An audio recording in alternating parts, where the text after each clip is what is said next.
Have you ever wondered how one of the greatest civilizations in human history sprouted from a barren desert?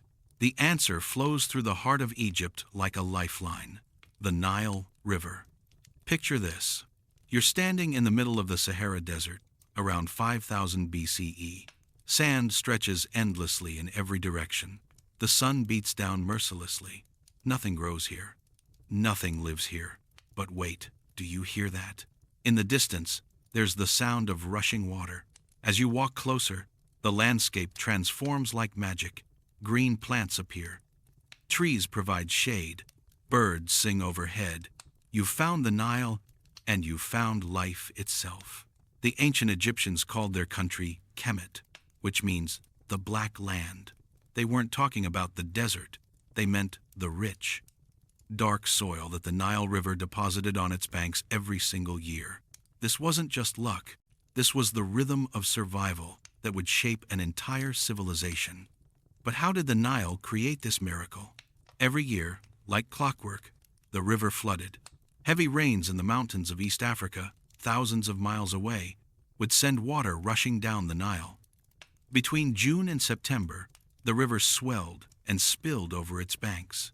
When the waters retreated, they left behind a layer of nutrient-rich black silt, natural fertilizer that made the land incredibly fertile. The early people who lived along the Nile noticed this pattern.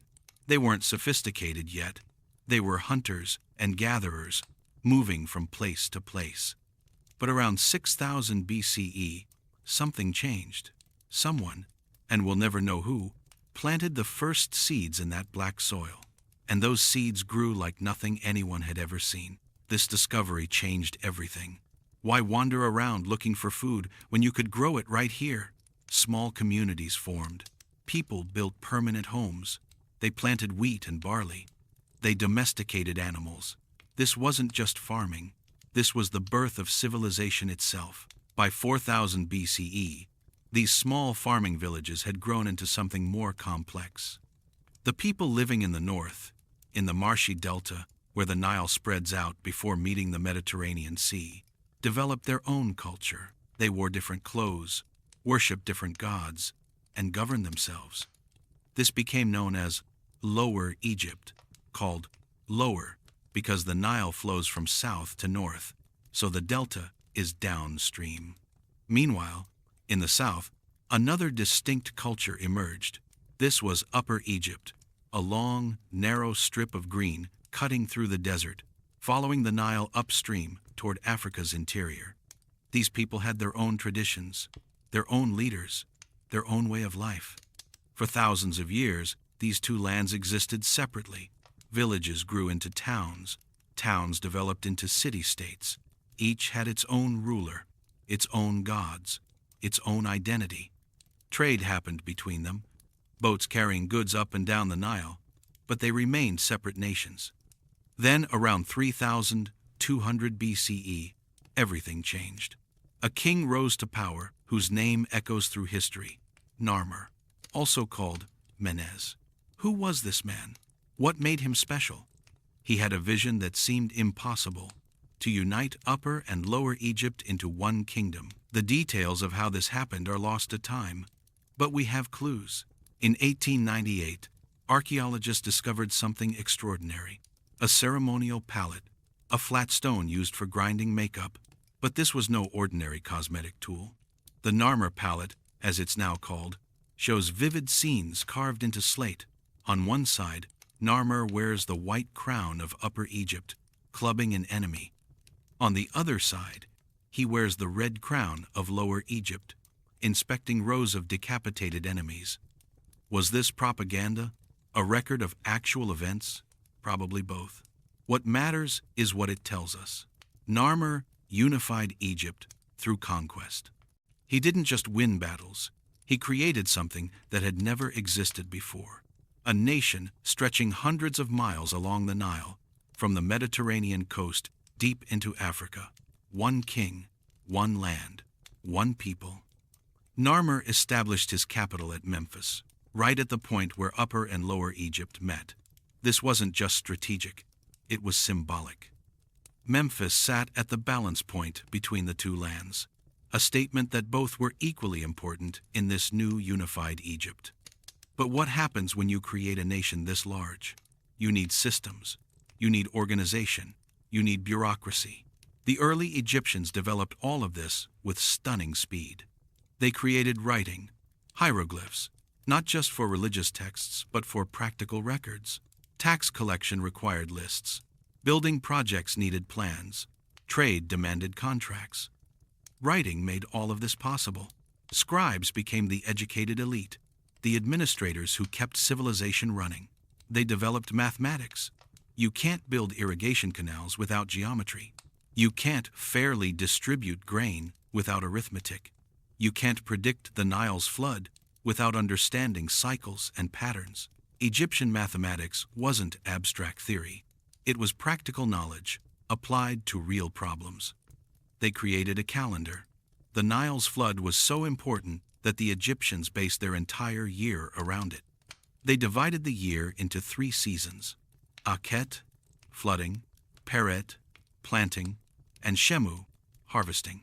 Each season had 4 months. Each month had 30 days. They added 5 extra days at the end to create a 365-day year. Sound familiar?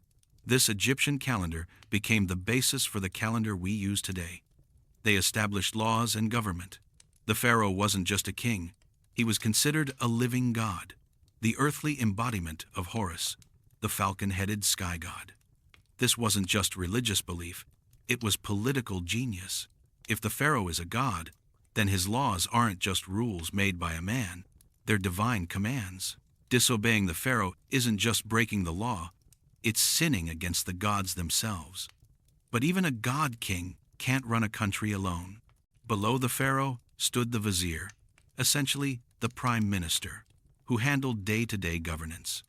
Below the vizier were layers of officials: treasurers, tax collectors, judges, scribes, priests, architects, and military commanders. Ancient Egypt became one of history's first truly bureaucratic states. All of this happened during what we call the early dynastic period, from about 3100 to 2686 BCE. Dynasty. The word means a family line of rulers. Egypt would see 30 dynasties rise and fall over 3,000 years, 30 families claiming the throne, each trying to leave their mark on eternity. During these early dynasties, Egyptian culture crystallized into forms that would last for millennia. Art developed strict conventions. Pharaohs shone larger than other people to indicate their importance. Figures drawn with heads in profile, but eyes facing forward. Skin painted different colors: red-brown for men, yellow ochre for women. These weren't limitations. They were a visual language everyone could read. Religion became increasingly complex. Every town had its own local gods, but certain deities rose to national prominence. Ra, the sun god, who sailed across the sky each day in his solar boat. Osiris, god of the underworld and resurrection.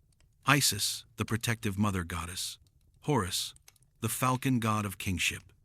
These gods and hundreds of others formed an intricate mythology that explained everything from why the sun rises to what happens after death. And death. Death became an Egyptian obsession, but not in a morbid way. The Egyptians loved life so much they wanted it to continue forever. They believed death was just a doorway to another existence, but only if your body was preserved and you had the right spells, the right offerings, the right tomb. This belief would drive the Egyptians to create some of humanity's most enduring monuments, because what good is eternal life if you don't have an eternal home? The early dynastic period was like a foundation being laid. The stones were being set. The mortar was drying. Everything was being prepared for what would come next, an age of such magnificent building that thousands of years later, people would struggle to believe humans created it at all. The question everyone would eventually ask: how did they build the pyramids? But we're getting ahead of ourselves. Before we can understand those massive stone mountains, we need to understand the society that created them, the beliefs that inspired them, and the pharaohs who commanded their construction. As the early dynastic period drew to a close around 2686 BCE, Egypt stood at a threshold. The land was unified. The systems were in place. The wealth was accumulating. The ambition was growing. Everything was ready. Ready for what? Ready for the old kingdom. Ready for the age of the pyramid builders. Ready to create monuments that would outlast empires, religions, and entire civilizations. Ready to build for eternity.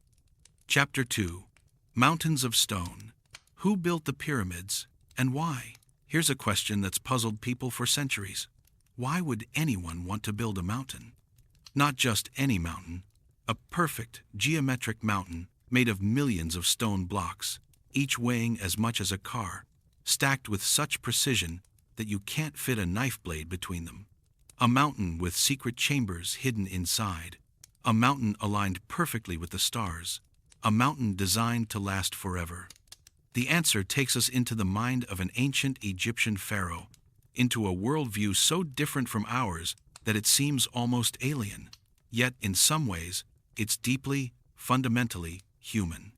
It's about the one thing every person who has ever lived shares. We all die, and we all wonder what comes next. The year is 2686 BCE. A new dynasty, the Third Dynasty, has taken the throne. A pharaoh named Djoser rules Egypt. The country is prosperous. The Nile floods regularly. The harvests are good. The treasuries are full. Djoser has a problem, though not the kind most people would recognize as a problem. He needs a tomb. Now, pharaohs before Djoser had tombs. They were called mastabas, rectangular, flat-topped structures made of mud brick. Think of a very large, very fancy box. Earlier pharaohs were buried in these mastabas with their treasures, food, and supplies for the afterlife. They were impressive enough, but they were still just boxes. Djoser wanted more, or perhaps more accurately, his chief architect wanted more. History remembers this architect's name, Imhotep. And what a name to remember. Imhotep would become the first architect, engineer, and physician known to history by name. Later generations of Egyptians would worship him as a god. But in 2650 BCE, he was just a brilliant man with a revolutionary idea. What if, Imhotep thought, instead of building one mastaba, we built 6, each one smaller than the last, and stacked them on top of each other? The result was the step pyramid at Saqqara. It rose in 6 distinct layers, climbing nearly 200 feet into the Egyptian sky. It wasn't smooth-sided like the pyramids we picture today. Those would come later. But it was extraordinary. It was the first large-scale stone structure in human history. Think about what this meant. Before Imhotep, people built with mud brick, with wood, with materials that would eventually crumble and decay. Imhotep built with limestone, millions of blocks of it, creating something that was meant to, and did, last for thousands of years. The step pyramid wasn't just a tomb. It was the centerpiece of a massive complex surrounded by a wall over 30 feet high. Inside this enclosure were temples, courtyards, chapels, and underground tunnels stretching for miles. The entire complex was designed for the pharaoh's afterlife. Rooms for ceremonies, places for offerings, spaces for the pharaoh's spirit to live forever. But why such an enormous structure? Why build so big? The answer lies in Egyptian religion and the concept of the afterlife. Egyptians believed that each person had multiple souls. The Ba, roughly, your personality. The Ka, your life force, and others. When you died, these souls separated from your body. But they needed that body. They would return to it. So the body had to be preserved through mummification, and it had to be kept safe in a tomb. For a pharaoh, this was even more critical. The pharaoh wasn't just a person. He was a god on earth. When he died, he would join the other gods in the heavens. He would become one with Ra, sailing across the sky each day in the solar boat. He would rule in the afterlife, just as he had ruled in life. But to do this, his body had to be protected. His soul had to have a place to return to. His spirit needed a home worthy of a god. That's what the pyramid was, a god's eternal home. And if you're building for eternity, you build as big and as strong as possible. Djoser's step pyramid inspired the pharaohs who came after him. Each wanted a pyramid of their own. Each wanted to outdo their predecessors. The Fourth Dynasty, which began around 2613 BCE, would see this ambition reach heights that literally and figuratively touched the sky. Pharaoh Sneferu, founder of the Fourth Dynasty, was obsessed with pyramid building. He didn't just build one pyramid, he built three. Three! His architects experimented with different angles and designs. The bent pyramid at Dashur started with one angle, then abruptly changed midway up, giving it a strange, bent appearance. Maybe they worried about collapse. Maybe they decided on a new design. We don't know for certain, but they learned from each attempt. Sneferu's third pyramid, the Red Pyramid, was a triumph, the first true smooth-sided pyramid. At over 300 feet tall, it was the tallest structure in the world when it was built. But even this magnificent achievement would soon be overshadowed by Sneferu's son. His name was Khufu, known to the Greeks as Cheops, and he would build something so incredible that people 4,000 years later would list it among the 7 wonders of the ancient world, and it would be the only wonder still standing. The Great Pyramid of Giza. Let's talk numbers for a moment, because numbers help us understand the sheer insanity of what the ancient Egyptians accomplished. The Great Pyramid contains approximately 2.3 million stone blocks. The average weight of each block is about 2.5 tons, though some blocks weigh up to 80 tons. The total weight of the pyramid is roughly 6.5 million tons. It's tall, originally 481 feet, though erosion and the loss of its smooth limestone casing have reduced it to 455 feet. For over 3,800 years, it was the tallest human-made structure on Earth. It covers an area of 13 acres. The base is almost perfectly level. The southeast corner is only half an inch higher than the northwest corner, across a base of over 750 feet. That's accuracy that would be impressive with modern laser tools. The Egyptians did it with ropes and wooden tools. The Great Pyramid is aligned nearly perfectly with true north, off by only about 3/60ths of a degree. Its 4 sides face the cardinal directions with stunning precision. The ratio of its perimeter to its height approximates 2 pi, the same ratio as a circle's circumference to its radius. Did the Egyptians know about pi? We're not sure. But whether by design or by the inherent properties of the slope they chose, the mathematics worked out. Here's the question everyone asks. How did they build it? We don't have ancient Egyptian construction manuals. They didn't leave us detailed plans. But archaeologists, engineers, and historians have pieced together the most likely methods through decades of research. First, the stone. Most of the pyramid's core blocks came from quarries nearby. Workers, not slaves, but paid laborers, and we'll get to that, would cut blocks from the limestone bedrock using copper tools and wooden wedges. They'd drive wooden wedges into cracks in the rock, soak the wedges with water, and as the wood expanded, it would split the stone. Then they'd shape the blocks with copper chisels and stone hammers. The fine white limestone casing stones that once covered the pyramid came from quarries across the Nile at Tura. The granite used in the internal chambers came from Aswan, over 500 miles to the south.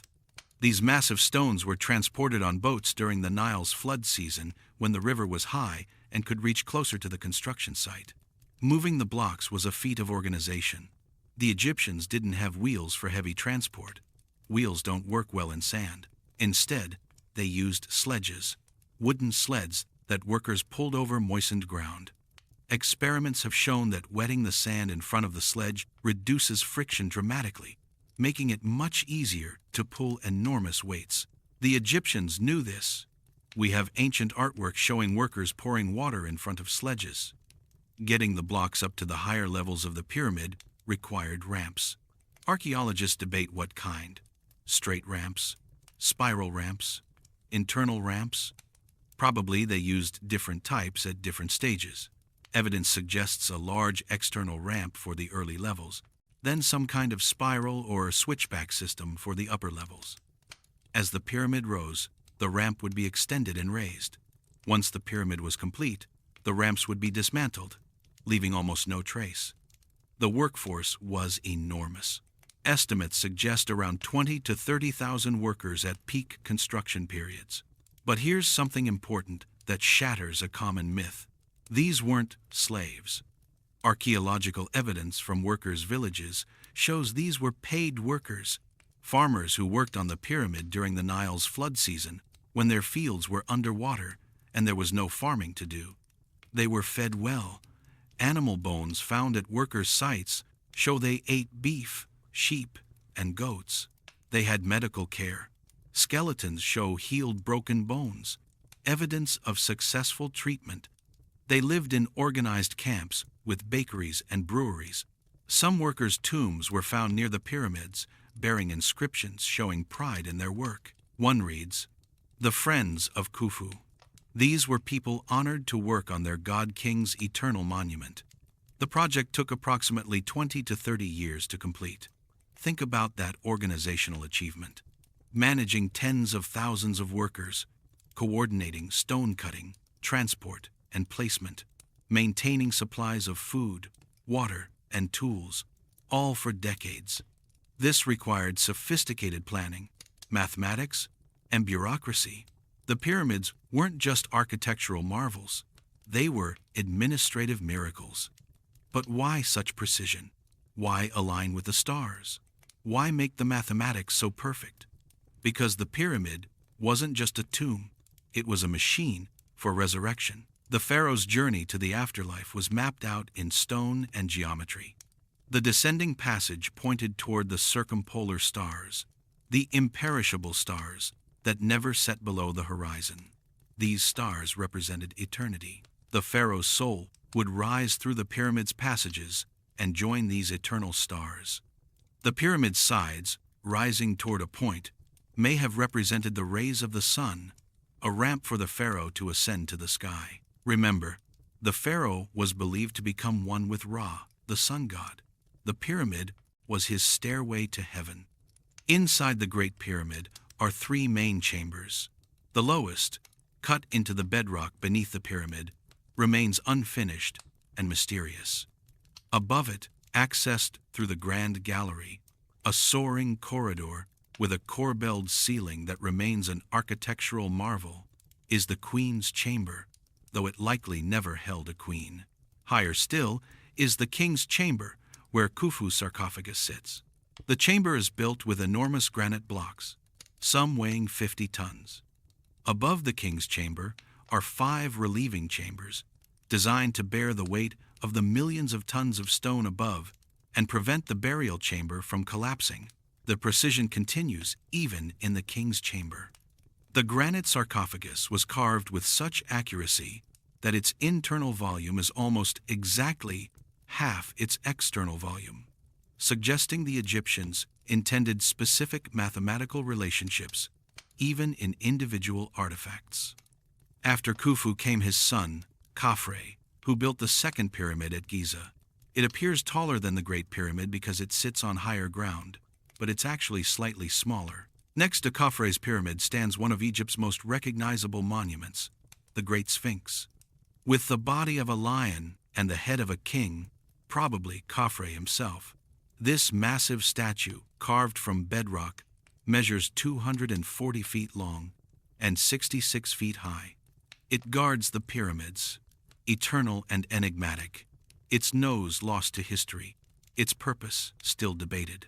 The third pyramid at Giza belongs to Menkaure, Khafre's successor. Smaller than the other two, but still massive by any reasonable standard, Menkaure's pyramid completes the iconic trio that defines the Giza Plateau. Together, these 3 pyramids represent the peak of Egyptian pyramid building. Later, pharaohs would build pyramids, but none would match the size, precision, or ambition of the 4th dynasty monuments. Why did the pyramid building era eventually end? Partly, it was economics. Building a pyramid cost enormous resources. It required organizing huge workforces, feeding them for decades, quarrying and transporting millions of tons of stone. Even for wealthy Egypt, this was an incredible burden. Later pharaohs would realize they could build smaller, more economical tombs that were easier to hide from robbers, because that became another problem. Despite all the precautions, despite the hidden chambers and massive stone blocks, despite the curses supposedly protecting them, the pyramids were robbed. Most were looted in ancient times, their treasures stolen, their mummies disturbed. The very size and grandeur that was meant to protect the pharaohs made them obvious targets. But even robbed and stripped of their original gleaming white limestone casing, even weathered by 4,000 years of sun and wind, the pyramids endure. They remain humanity's most enduring monuments to one simple, profound human desire: to be remembered, to last, to touch eternity. The Old Kingdom, the Pyramid Age, was Egypt at its height of power and confidence. The pharaohs commanded godlike authority, the economy boomed, art flourished. The civilization that had started with farmers planting seeds in Nile mud had created wonders that would outlast empires yet unborn. But nothing lasts forever. Not even in Egypt, the land that worshipped eternity. The Old Kingdom's power was already beginning to fracture. Climate change, yes, even 4,000 years ago, was making the Nile's floods less reliable. Bad harvests led to hunger. Hunger led to unrest. The pharaoh's absolute authority began to crack. The pyramid builders had tried to build forever, but they were about to learn a hard truth. You can build monuments that last for millennia, but the societies that create them are much more fragile. Egypt was about to enter its first period of chaos, a dark age, when the unified land split apart and the old certainties crumbled like sand. How did the mighty fall? What happens when a civilization that seemed eternal starts to collapse? And could Egypt rise from the ashes? The answers would come in the troubled times ahead. Chapter 3. The Collapse. Can even the greatest empires fall apart? Imagine spending your entire life believing your king was a god. Not like a god, not chosen by a god, but actually divine. His word is law because he is law. The Nile floods because he commands it. The sun rises because he wills it. Order exists because he maintains it. Now imagine that God-king dying, and nothing changes. The Nile doesn't care. The sun doesn't notice. The cosmic order continues without him. And you start to wonder, was he really a god at all? This is what happened to Egypt around 2200 BCE, at the end of the Old Kingdom. But it didn't happen suddenly. Empires rarely collapse overnight. They crack, they fracture, they slowly crumble, piece by piece, until one day people look around and realize the world they knew is gone. The Old Kingdom had lasted over 500 years, 20 generations of Egyptians who knew only stability and prosperity. The pyramids stood as proof of pharaonic power. The bureaucracy functioned smoothly. Trade brought wealth from across the known world. Egypt was the superpower of its age, unchallenged and seemingly unchallengeable. But there were signs of trouble, subtle at first, then increasingly obvious. The pharaohs of the 5th and 6th dynasties weren't building pyramids like Khufu's anymore. Their pyramids were smaller, shoddier. They looked grand from the outside, but inside they were filled with rubble rather than solid stone. They were cheaper, quicker, less ambitious. This wasn't just about changing tastes. It reflected changing realities. The resources weren't there. Or rather, the centralized control of those resources was weakening. Here's what was happening. The pharaohs had been giving land and privileges to nobles and priests as rewards for service. This was standard practice, a way to keep important people loyal. But over generations, these nobles accumulated more and more land, more wealth, more power. They became increasingly independent. They built their own power bases in different regions of Egypt. They stopped looking to the pharaoh as the source of all authority and started seeing themselves as authorities in their own right. The position of nomarch, regional governor, became hereditary. Instead of the pharaoh appointing loyal administrators who served at his pleasure, nomarchs passed their positions to their sons. Each generation, they became more entrenched, more autonomous, more like independent lords than royal officials. The pharaoh's power was draining away like water through cupped hands. But what really shattered the old kingdom was something the pharaoh couldn't control, couldn't command, couldn't change with all his supposed divine power: the weather. Around 2200 BCE, the climate in East Africa shifted. The rains that fed the Nile decreased. The annual flood, the rhythm around which all Egyptian life was organized, became unpredictable. Some years it was too low. Some years it came late. Some years it barely came at all. Crops failed. Granaries emptied. Hunger spread. And when people are hungry, they get desperate. When they're desperate, they stop respecting authority. When they stop respecting authority, order breaks down. A text from this period, the Admonitions of Ipuer, paints a picture of a world turned upside down. The land turns around as a potter's wheel does. The poor have become wealthy, and the wealthy have become poor. Beggars are everywhere. The river is blood. Men drink of it and reject it as human and thirst after water. The dead are thrown in the river. Laughter has perished and is no longer made. The land is full of gangs. Was this exaggeration? Poetry? Probably some of both. But it reflected real chaos. The unified kingdom that had stood for 500 years fractured. Different regions declared independence. Local nomarchs crowned themselves as kings. At one point, there might have been dozens of pharaohs, each controlling a small territory, each claiming to be the legitimate ruler of Egypt. This period, from roughly 2181 to 2055 BCE, is called the First Intermediate Period. Intermediate is a polite term. It was a dark age. Central government collapsed. Large-scale trade broke down. Building projects ceased. The great artistic and literary traditions of the Old Kingdom dimmed. Egypt descended into chaos. But here's something important about human nature. Chaos is unbearable. People crave order, stability, predictability. Even bad order is better than no order at all. So different regions began to organize themselves. Two main power centers emerged, one in Heracleopolis in the north, one in Thebes in the south. The competition between these two powers would eventually lead to reunification, but it would take over a century of conflict, negotiation, and gradual consolidation. Egypt's first golden age was over. The question was, would there be a second? The answer came from Thebes. A series of princes named Intef and Mentuhotep gradually expanded their control northward.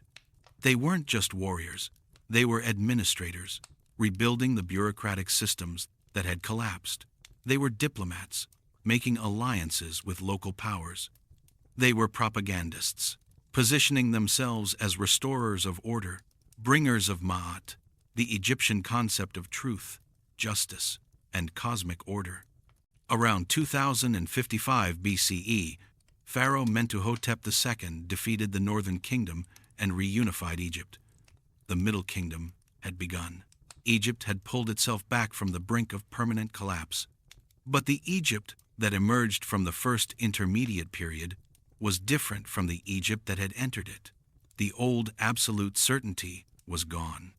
The pharaohs were still considered gods, but everyone had lived through a time when gods failed to protect them. The divine authority was real, but it was now tempered with a kind of pragmatism. Middle Kingdom literature reflects this change. Old Kingdom texts were confident, optimistic, sure of Egypt's eternal greatness. Middle Kingdom texts were more introspective, more questioning. They deal with themes of justice, fairness, and what makes a good ruler. They acknowledge that bad things can happen, that order must be actively maintained, not just assumed. The tale of Sinuhe, one of ancient Egypt's greatest literary works, comes from this period.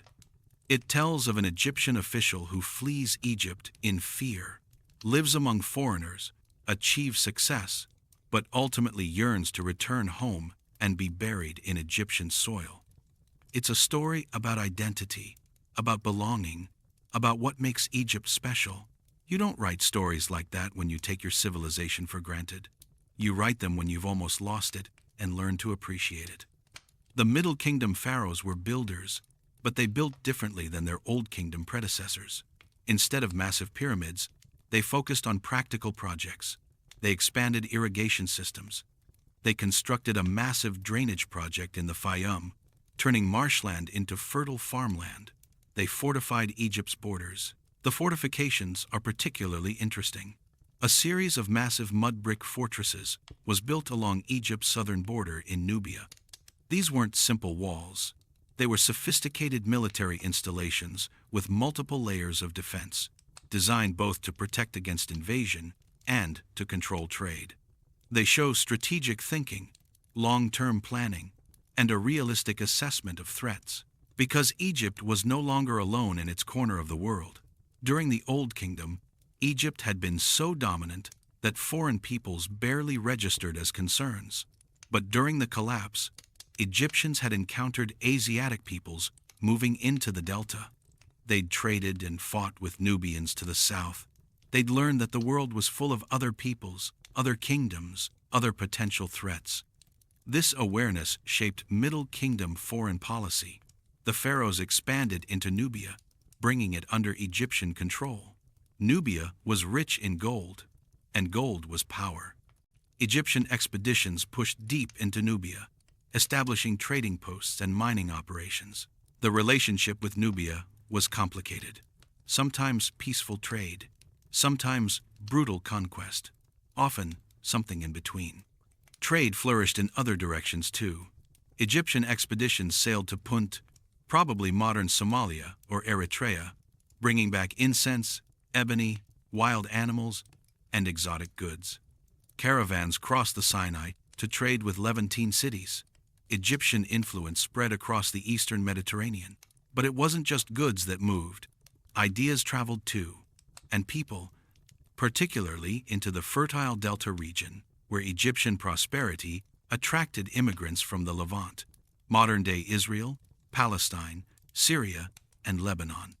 These people came as traders, as workers, as settlers, seeking better lives. At first, this wasn't a problem. Egypt absorbed them. They became Egyptianized. But immigration continued.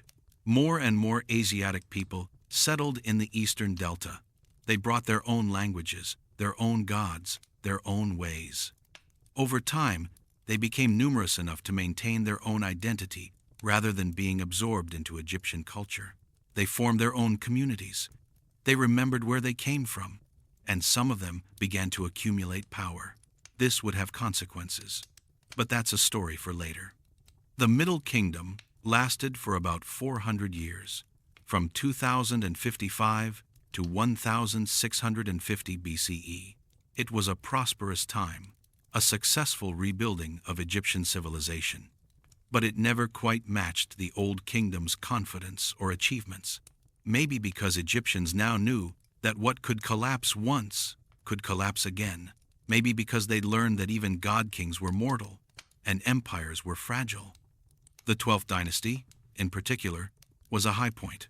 Pharaohs like Senusret III and Amenemhat III were capable rulers who strengthened Egypt's borders, promoted trade, and maintained order.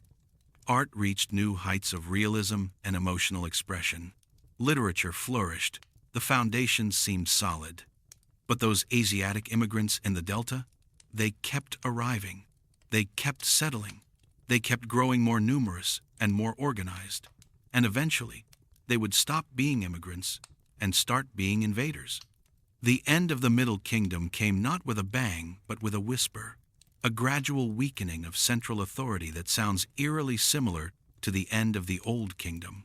The 13th dynasty saw a rapid succession of pharaohs, short reigns, instability, weakening control over outlying regions. And in the Delta, the Asiatic population had reached a critical mass. Around 1650 BCE, they stopped recognizing Egyptian authority at all. They established their own kingdom. The Egyptians called them Hyksos, usually translated as rulers of foreign lands. Who exactly were the Hyksos? We're not entirely sure. They were probably not a single ethnic group, but a coalition of Semitic-speaking peoples from the Levant. They brought with them new technology, the horse-drawn chariot, composite bows, improved bronze working techniques. They worshipped their own gods, particularly Baal and Anat. And they conquered the delta. Egypt split again. The Hyksos controlled the north from their capital at Avaris. Native Egyptian rulers controlled the south from Thebes. Egypt's second golden age had ended. The second intermediate period had begun. For the proud Egyptians, this was humiliating. Foreigners ruling sacred Egyptian soil, foreign gods being worshipped in Egyptian temples. It was unthinkable. It was an offense against Ma'at, against the cosmic order. It had to be corrected. But it would take time. Over a century, in fact. The Hyksos were well-established, well-armed, and apparently competent rulers. They didn't destroy Egyptian culture. They adopted much of it. They wrote their names in hieroglyphs. They styled themselves as pharaohs. They tried to legitimate their rule by embracing Egyptian traditions. But to the Thebans in the south, they would always be foreign invaders. And eventually, someone would rise to drive them out. Someone who would not just restore Egyptian independence, but would launch Egypt into its greatest age yet.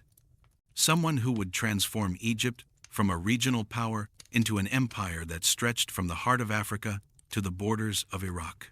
But first, there would be war. A war of liberation that would become a war of conquest. A war that would introduce Egypt to the wider world in a way it never had been before. A war that would create the Egypt we remember most vividly, the Egypt of warrior pharaohs and golden treasures, of Tutankhamun and Ramesses, of Nefertiti and Cleopatra, the Egypt of the New Kingdom. And that story begins with a Theban prince who refused to accept foreign rule, who raised an army, and who started a war that would change Egyptian history forever. His name was Ahmose, and he was coming for the Hyksos. Chapter 4. Warriors and Empire. How did Egypt conquer the ancient world? Have you ever felt the burning desire to reclaim something that was taken from you? To restore something broken? To right a wrong that seems unbearable? That feeling, magnified across a generation, burning in the hearts of an entire people, that's what drove the war to expel the Hyksos. The Thebans in southern Egypt never accepted Hyksos rule as legitimate.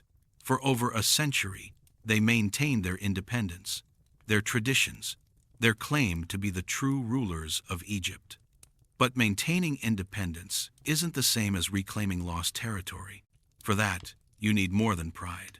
You need military strength. And that meant learning from your enemies. The Hyksos had conquered the Delta partly through superior military technology, horse-drawn chariots and composite bows. These weren't just marginal improvements. Chariots provided mobility and shock power that traditional Egyptian infantry couldn't match. Composite bows, made from wood, horn, and sinew laminated together, could shoot farther and with more power than simple wooden bows. In battle, these advantages were decisive. The Theban princes understood this. If they wanted to defeat the Hyksos, they couldn't just match them. They had to beat them at their own game. So, the Egyptians adopted chariot warfare. They imported horses. They trained elite chariot corps. They mastered composite bow technology. They turned their enemies' advantages into their own. The War of Liberation began in earnest around 1550 BCE, under Pharaoh Ahmose I. He wasn't the first to fight the Hyksos. His father and brother had both died in earlier campaigns. But Ahmose would be the one to finish it. He laid siege to Avaris, the Hyksos capital in the Delta. Ancient warfare was brutal, and siege warfare was the most brutal of all. It took years, but eventually Avaris fell. Ahmose didn't stop there. The Hyksos fled northeast into southern Canaan. Ahmose followed them. He besieged them at Sharuhen, a fortified city in what's now the Gaza Strip. For 3 years, his army surrounded the city. Finally, it too fell. This is a crucial moment. Ahmose had accomplished his stated goal, expelling the foreign rulers and reunifying Egypt. He could have stopped. He could have returned home victorious, but he didn't. Instead, he continued campaigning in Canaan and Nubia. Why? Because Egypt had changed. The long war had transformed it. The Egyptians had become warriors, and they had learned something important. The best defense is a good offense. Think about it from their perspective. The Hyksos had invaded from the northeast. Nubians had raided from the south. Egypt's geographic isolation, protected by deserts east and west, cataracts, rapids on the Nile to the south, wasn't enough anymore. The world had gotten smaller and more dangerous. The solution? Control the territory beyond your borders. Create buffer zones. Establish dominance. Build an empire. This was something new in Egyptian history. The Old and Middle Kingdoms had been inward-looking. They'd traded with foreigners, fought occasional campaigns, but their focus was Egypt itself. The new kingdom would be different. Egypt would become an imperial power, projecting military might across the ancient Near East. Ahmose founded the 18th dynasty, and it would become the most famous dynasty in Egyptian history, the dynasty of Hatshepsut and Thutmose III, of Akhenaten and Tutankhamun. But in 1550 BCE, all that was still to come. First, the new military culture had to be institutionalized. Egypt developed a professional standing army. Before this, armies had been temporary levies, farmers called up to serve when needed. Now there were permanent units, trained soldiers who made warfare their career. The chariot corps became the elite. Nobles and their sons trained from youth to fight from these fast, maneuverable platforms. Infantry, archers, and siege specialists backed them up. It was the most formidable military machine in the world at that time. The pharaohs themselves became military leaders. Old kingdom pharaohs had been distant god kings who rarely left their palaces. New kingdom pharaohs were warriors. They personally led armies into battle. They trained with weapons. They were depicted in temple reliefs, charging into enemy ranks, shooting arrows from chariots, trampling foes. This wasn't just propaganda. Evidence suggests many pharaohs really did fight. After Ahmose came a succession of warrior pharaohs who expanded Egypt's empire. Amenhotep I campaigned in Nubia. Thutmose pushed Egypt's northern border all the way to the Euphrates River in modern Iraq. An extraordinary expansion. Imagine the psychological shift. Egypt went from being invaded to invading, from defensive to dominant, in just a few generations. But then something unexpected happened, something that had never happened in Egypt before. A woman became pharaoh. Her name was Hatshepsut. Originally, she was queen to Pharaoh Thutmose II. When he died, his son by a minor wife, Thutmose III, was too young to rule. Hatshepsut became regent, ruling on behalf of the boy king. This was acceptable, but Hatshepsut didn't stop at regent. Around 7 years into her regency, she declared herself pharaoh. Not queen, pharaoh, a male title, a godly position supposedly reserved for men. This was revolutionary. How did she pull it off? Through brilliant political maneuvering and propaganda. She claimed divine right, that the god Amun himself had proclaimed her Egypt's rightful ruler. She wore the pharaoh's regalia, including the false beard traditionally worn by kings. She commissioned statues showing herself with a male body. In inscriptions, she used sometimes masculine, sometimes feminine grammatical forms, blurring gender categories. Most importantly, she delivered results. Hatshepsut's reign was prosperous. Instead of constant warfare, she focused on trade and building projects. She sent a famous expedition to Punt, bringing back treasures that she commemorated in detailed reliefs on her magnificent mortuary temple at Deir el-Bahari. That temple, carved into the cliffs of the Theban hills, remains one of Egypt's most beautiful monuments, a testament to Hatshepsut's vision and ambition. But not everyone was happy. Thutmose III, the rightful heir, was sidelined for over 20 years. When Hatshepsut finally died around 1000 458 BCE, Thutmose III became sole ruler, and he had decades of frustration to work out. He wouldn't do it through building projects. Thutmose III became Egypt's greatest military pharaoh, the Napoleon of ancient Egypt. In 17 campaigns over 20 years, he transformed Egypt into the superpower of the ancient world. His first campaign set the tone. A coalition of Canaanite kings had rebelled, forming an army at Megiddo, a strategic fortress city that controlled routes through the mountains. The word Armageddon comes from Har Megiddo, the mountain of Megiddo. It was that important a battlefield. Thutmose III's generals advised taking a safe, easy route to Megiddo. Thutmose rejected their advice and took his army through a narrow mountain pass where they could be easily ambushed. It was a calculated risk, showing supreme confidence. He won. The gamble succeeded.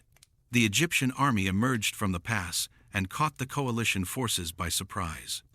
The enemies fled into Megiddo and shut the gates. Thutmose besieged the city for 7 months until it surrendered. This was just the beginning. Campaign after campaign, Thutmose III crushed resistance, accepted surrenders, and extracted tribute. He pushed Egypt's empire to its greatest extent, from the fourth cataract of the Nile deep in Sudan to the Euphrates River in Syria. Vassal states throughout the Levant paid tribute to Egypt. Powerful kingdoms like Mitanni and Babylon sent gifts and sought Egyptian alliances. The wealth flowing into Egypt was staggering. Gold from Nubia, cedar from Lebanon, horses from Syria, tribute from dozens of subjected cities. The temples grew rich. The priests grew powerful. The pharaoh's treasury overflowed. Egypt had never been wealthier or more powerful, but empire brings complications. All those subjected peoples had to be managed. Egypt established a sophisticated system of control. Local rulers were allowed to keep their thrones, as long as they remained loyal and paid tribute. Their sons were taken to Egypt as guests, effectively hostages, who also received Egyptian education, ensuring the next generation of foreign rulers would be friendly to Egypt. Egyptian garrisons held key fortresses. Regular inspections ensured compliance. It was relatively enlightened as empires go. Egypt generally didn't destroy conquered cities or massacre populations. They wanted tribute and loyalty, not corpses and ruins. But make no mistake, this was still imperialism backed by military might. Step out of line, and an Egyptian army would arrive to remind you of the consequences. After Thutmose III came more military pharaohs, Amenhotep II, Thutmose IV, who maintained the empire through occasional campaigns. But by the reign of Amenhotep III, 1390 to 1352 BCE, the empire was so well established that major campaigns were rarely necessary. Amenhotep III was a builder and diplomat, rather than a warrior. His reign was peaceful and prosperous, a golden age of art and culture. This is when Egypt reached perhaps its peak of wealth and influence. Amenhotep III built on a massive scale. His mortuary temple was the largest ever constructed, though little remains today. He married a commoner named Tiye, who became a powerful queen. He commissioned hundreds of statues and monuments. Egypt was rich, stable, and confident. The international situation helped. Egypt was one of several great powers in an interconnected world. The Hittites in Anatolia, Mitanni in northern Mesopotamia, Babylon in southern Mesopotamia, Assyria rising in the east. These kingdoms traded with each other, sent diplomatic letters, arranged royal marriages. Archaeologists have found the diplomatic archive at Amarna, containing letters between Egypt and these powers. They address each other as brother and negotiate over gold, trade goods, and political alliances. It was an early form of international diplomacy. But this stable world was about to be shaken to its foundations, not by foreign invasion, by internal revolution. A religious revolution led by Amenhotep III's son, who would become the most controversial pharaoh in Egyptian history. His birth name was Amenhotep IV. He came to the throne around 1352 BCE, inheriting an empire at its peak. Everything was perfect. So naturally, he decided to tear it all down and start over. Within a few years, Amenhotep IV changed his name to Akhenaten, meaning effective spirit of the Aten. He declared that all the traditional Egyptian gods were false. There was only one true god, the Aten, the sun disk. All the temples to the old gods, Amun, Ra, Osiris, Isis, hundreds of deities worshipped for thousands of years, were to be closed. Their names were to be chiseled off monuments. Their priests were to be dismissed. This was insane by Egyptian standards. Egyptian religion was fundamental to Egyptian identity. The gods protected Egypt. The pharaoh mediated between gods and humans. The temples were wealthy, powerful institutions, and Akhenaten was overturning all of it. He didn't stop there. He abandoned Thebes, the traditional capital, and built an entirely new city dedicated to the Aten. He called it Akhetaten, Horizon of the Aten. Today, we call it Amarna. In a few years, he constructed a complete city in the desert, palaces, temples, houses, workshops. He moved the entire royal court there. Why did he do this? Was it genuine religious conviction? A power struggle with the powerful priests of Amun? A megalomaniacal desire to remake the world in his image? We don't know. What we know is that it didn't work. Art from Akhenaten's reign is distinctive and strange. The pharaoh is shown with an elongated skull, spindly limbs, a potbelly, and feminine hips. His wife, the famous Nefertiti, is depicted in similar style. Some scholars think Akhenaten had a medical condition causing physical abnormalities. Others think this was deliberate artistic choice, breaking with traditional idealized representations. Either way, the art from this period is immediately recognizable and unlike anything before or after. Akhenaten was so focused on his religious revolution that he neglected the empire. The Amarna letters include increasingly desperate messages from Egyptian vassals in Canaan, begging for help against invaders called the Habiru, possibly related to the Hebrews, though this is debated. Akhenaten did nothing. The empire began to fray. After about 17 years, Akhenaten died. What happened next is murky. There may have been brief reigns by successors whose identities are uncertain. Then a boy king came to the throne. His name was Tutankhamun, living image of the Aten. He was probably Akhenaten's son, maybe 8 or 9 years old. The priests and officials who really held power made their move. Akhenaten's revolution was reversed. The old gods were restored. The temples reopened. The boy king's name was changed from Tutankhaten to Tutankhamun, living image of Amun. The capital moved back to Thebes. Amarna was abandoned. Within a generation, it was forgotten, buried by sand. Tutankhamun reigned for about 9 years, dying at 18 or 19. He accomplished little of significance. He would have been forgotten entirely, a minor pharaoh in a troubled time, except for one thing: his tomb. In 1922, archaeologist Howard Carter discovered Tutankhamun's tomb in the Valley of the Kings, and it was substantially intact. Almost every other royal tomb had been robbed in ancient times, but Tut's had been sealed and forgotten. Carter found over 5,000 objects crammed into a small tomb: golden shrines, a solid gold coffin, jewelry, weapons, furniture, clothes, food, wine.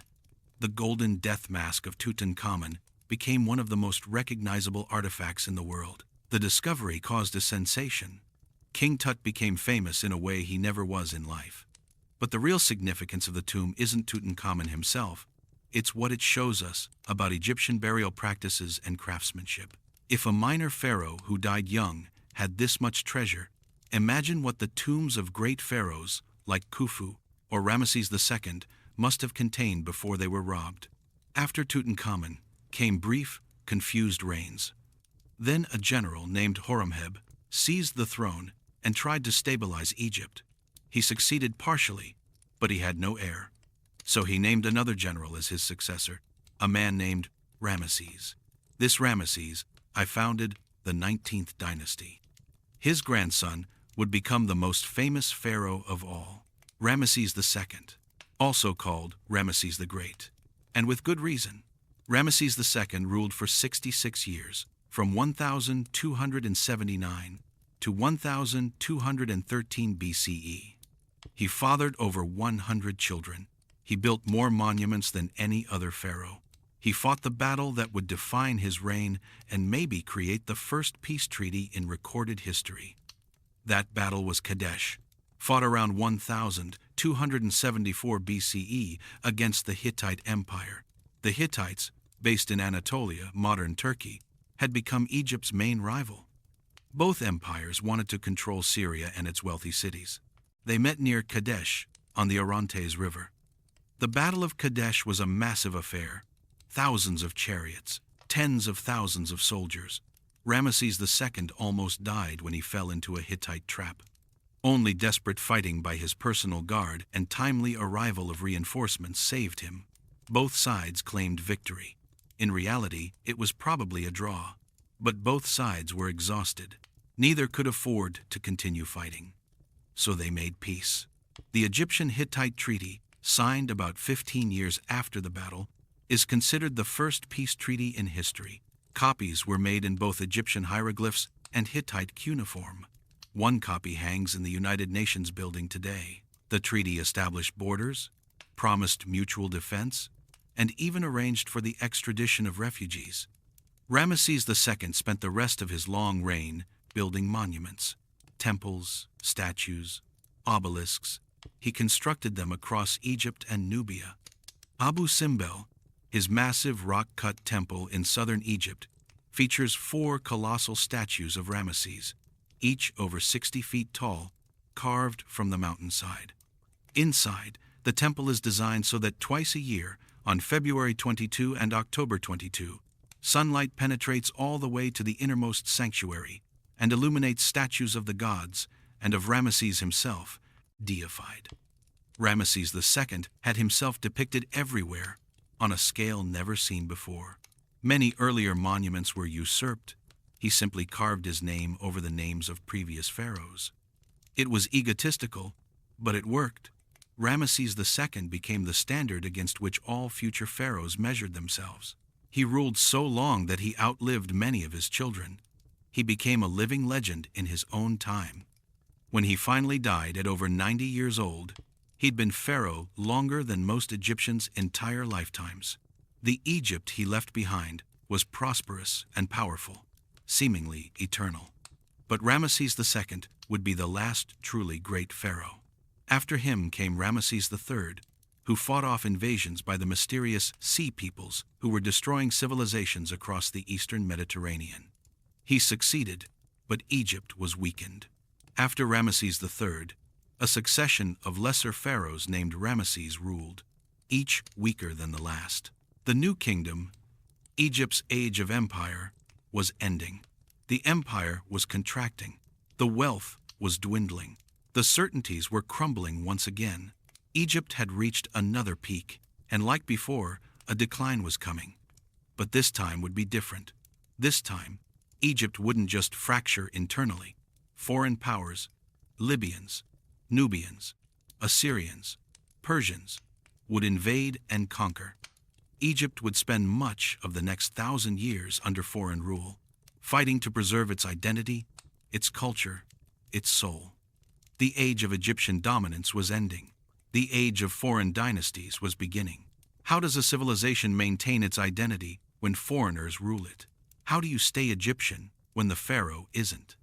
These questions would define the late period of Egyptian history, and the answers would show just how deep Egyptian civilization ran, so deep that even centuries of foreign conquest couldn't erase it. Chapter 5. Foreign Rulers and Egyptian Soul. Can a culture survive conquest? What makes you who you are? Your language? Your beliefs? Your customs? Your history? Now imagine all of that remains the same, but the people in charge, the rulers, the government, the authority, are foreigners who don't share your culture. Are you still you? This was the question Egypt faced as the new kingdom crumbled and foreign powers took control, and the answer would prove surprising. Yes, you can remain yourself. In fact, sometimes the conquerors become more like you than you become like them. The decline of the new kingdom after Ramesses III was gradual but relentless. The pharaohs grew weaker. The priests grew stronger. By the end of the 20th dynasty, around 1070 BCE, Egypt had effectively split in two again. Pharaohs ruled the north, from Tanis. High priests of Amun ruled the south from Thebes. The third intermediate period had begun. But unlike the earlier intermediate periods, this wasn't just internal fragmentation. Egypt's borders were porous. Libyan tribes had been settling in the western delta for generations. They'd served as mercenaries in the Egyptian army. They'd intermarried with Egyptians. They'd adopted Egyptian ways. But they were still Libyans, maintaining tribal identities and loyalties. Around 945 BCE, a Libyan military commander named Shoshenq took the throne, founding the 22nd dynasty. Think about that. A foreigner, a descendant of immigrants, became pharaoh of Egypt. But here's the fascinating part. Shoshenq didn't try to make Egypt Libyan. He made himself Egyptian. He adopted Egyptian royal titles, worshipped Egyptian gods, wrote in hieroglyphs, and presented himself as a traditional pharaoh. He even appears in the Bible as Shishak, who attacked Jerusalem during the reign of Solomon's son. This pattern would repeat throughout the late period. Foreign rulers would conquer Egypt, and then Egypt would culturally conquer them. Egyptian civilization was so old, so prestigious, so deeply rooted that even conquerors felt compelled to adopt it. To rule Egypt, you had to become Egyptian, at least on the surface. But surface adoption couldn't hide the reality. Egypt was weakening. Multiple dynasties claimed authority simultaneously. The 22nd, 23rd, and 24th dynasties overlapped, each controlling different parts of Egypt. It was chaos, disguised as continuity. Then came the Nubians. Remember Nubia, Egypt's southern neighbor, source of gold, sometimes conquered, sometimes independent? By the 8th century BCE, Nubia had grown strong, while Egypt had grown weak. A Nubian king named Piye looked north at fragmented Egypt and decided to reunify it under his rule. Piye's conquest was methodical.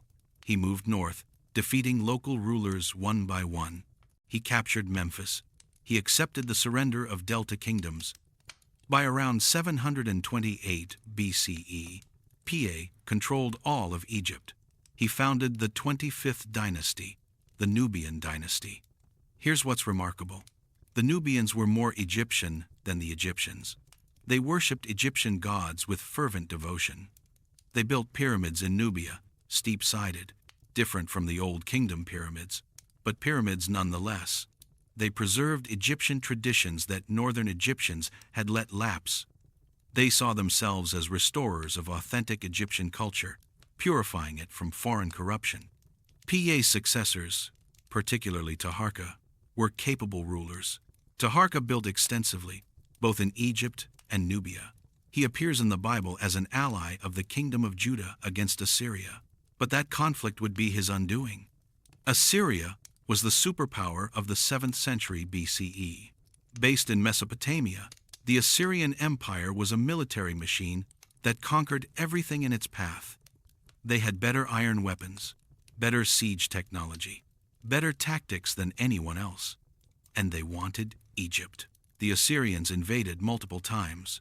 Taharqa fought back, but eventually the Assyrians proved too strong. Around 664 BCE, they sacked Thebes, ancient, sacred Thebes, the religious heart of Egypt, for over 1,000 years.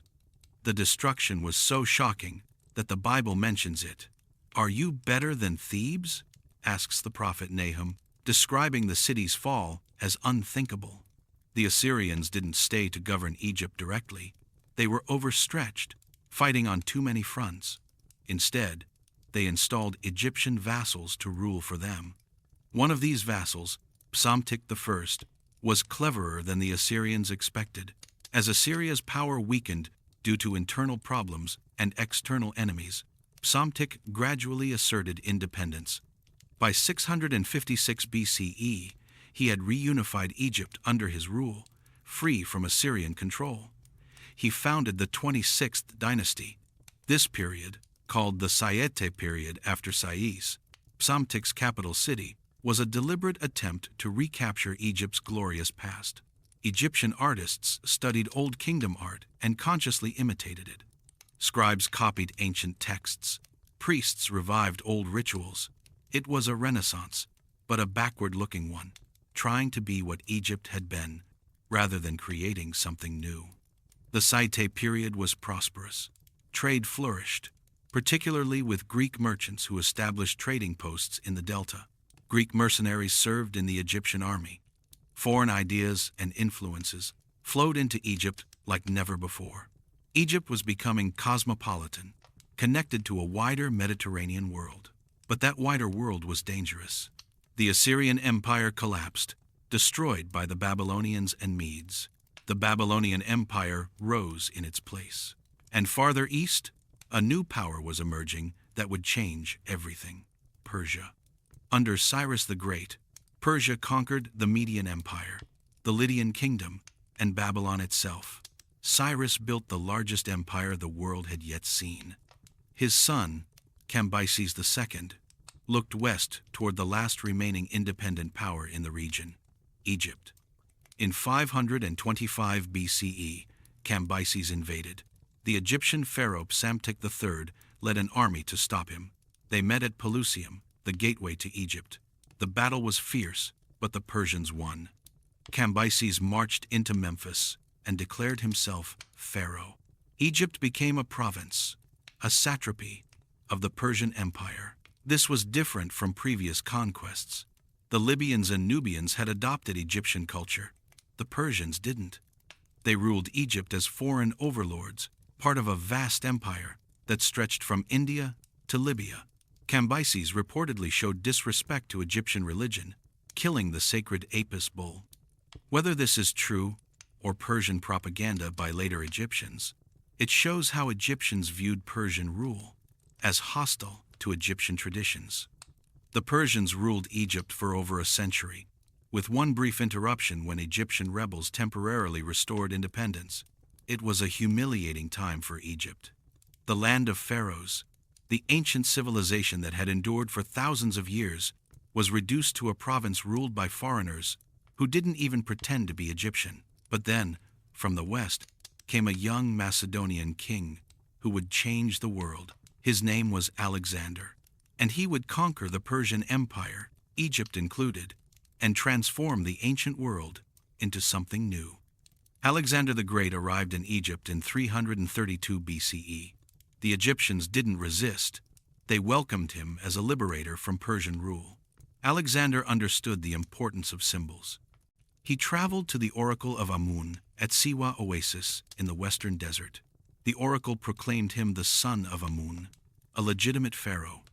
Whether Alexander believed this or simply understood its political value, it worked. The Egyptians accepted him. Alexander stayed in Egypt less than a year, but he left a permanent mark. He founded a city on the Mediterranean coast and, with characteristic modesty, named it after himself, Alexandria. Then he left to continue his conquest of Persia, never to return to Egypt alive. Alexander died in Babylon in 323 BCE at just 32 years old.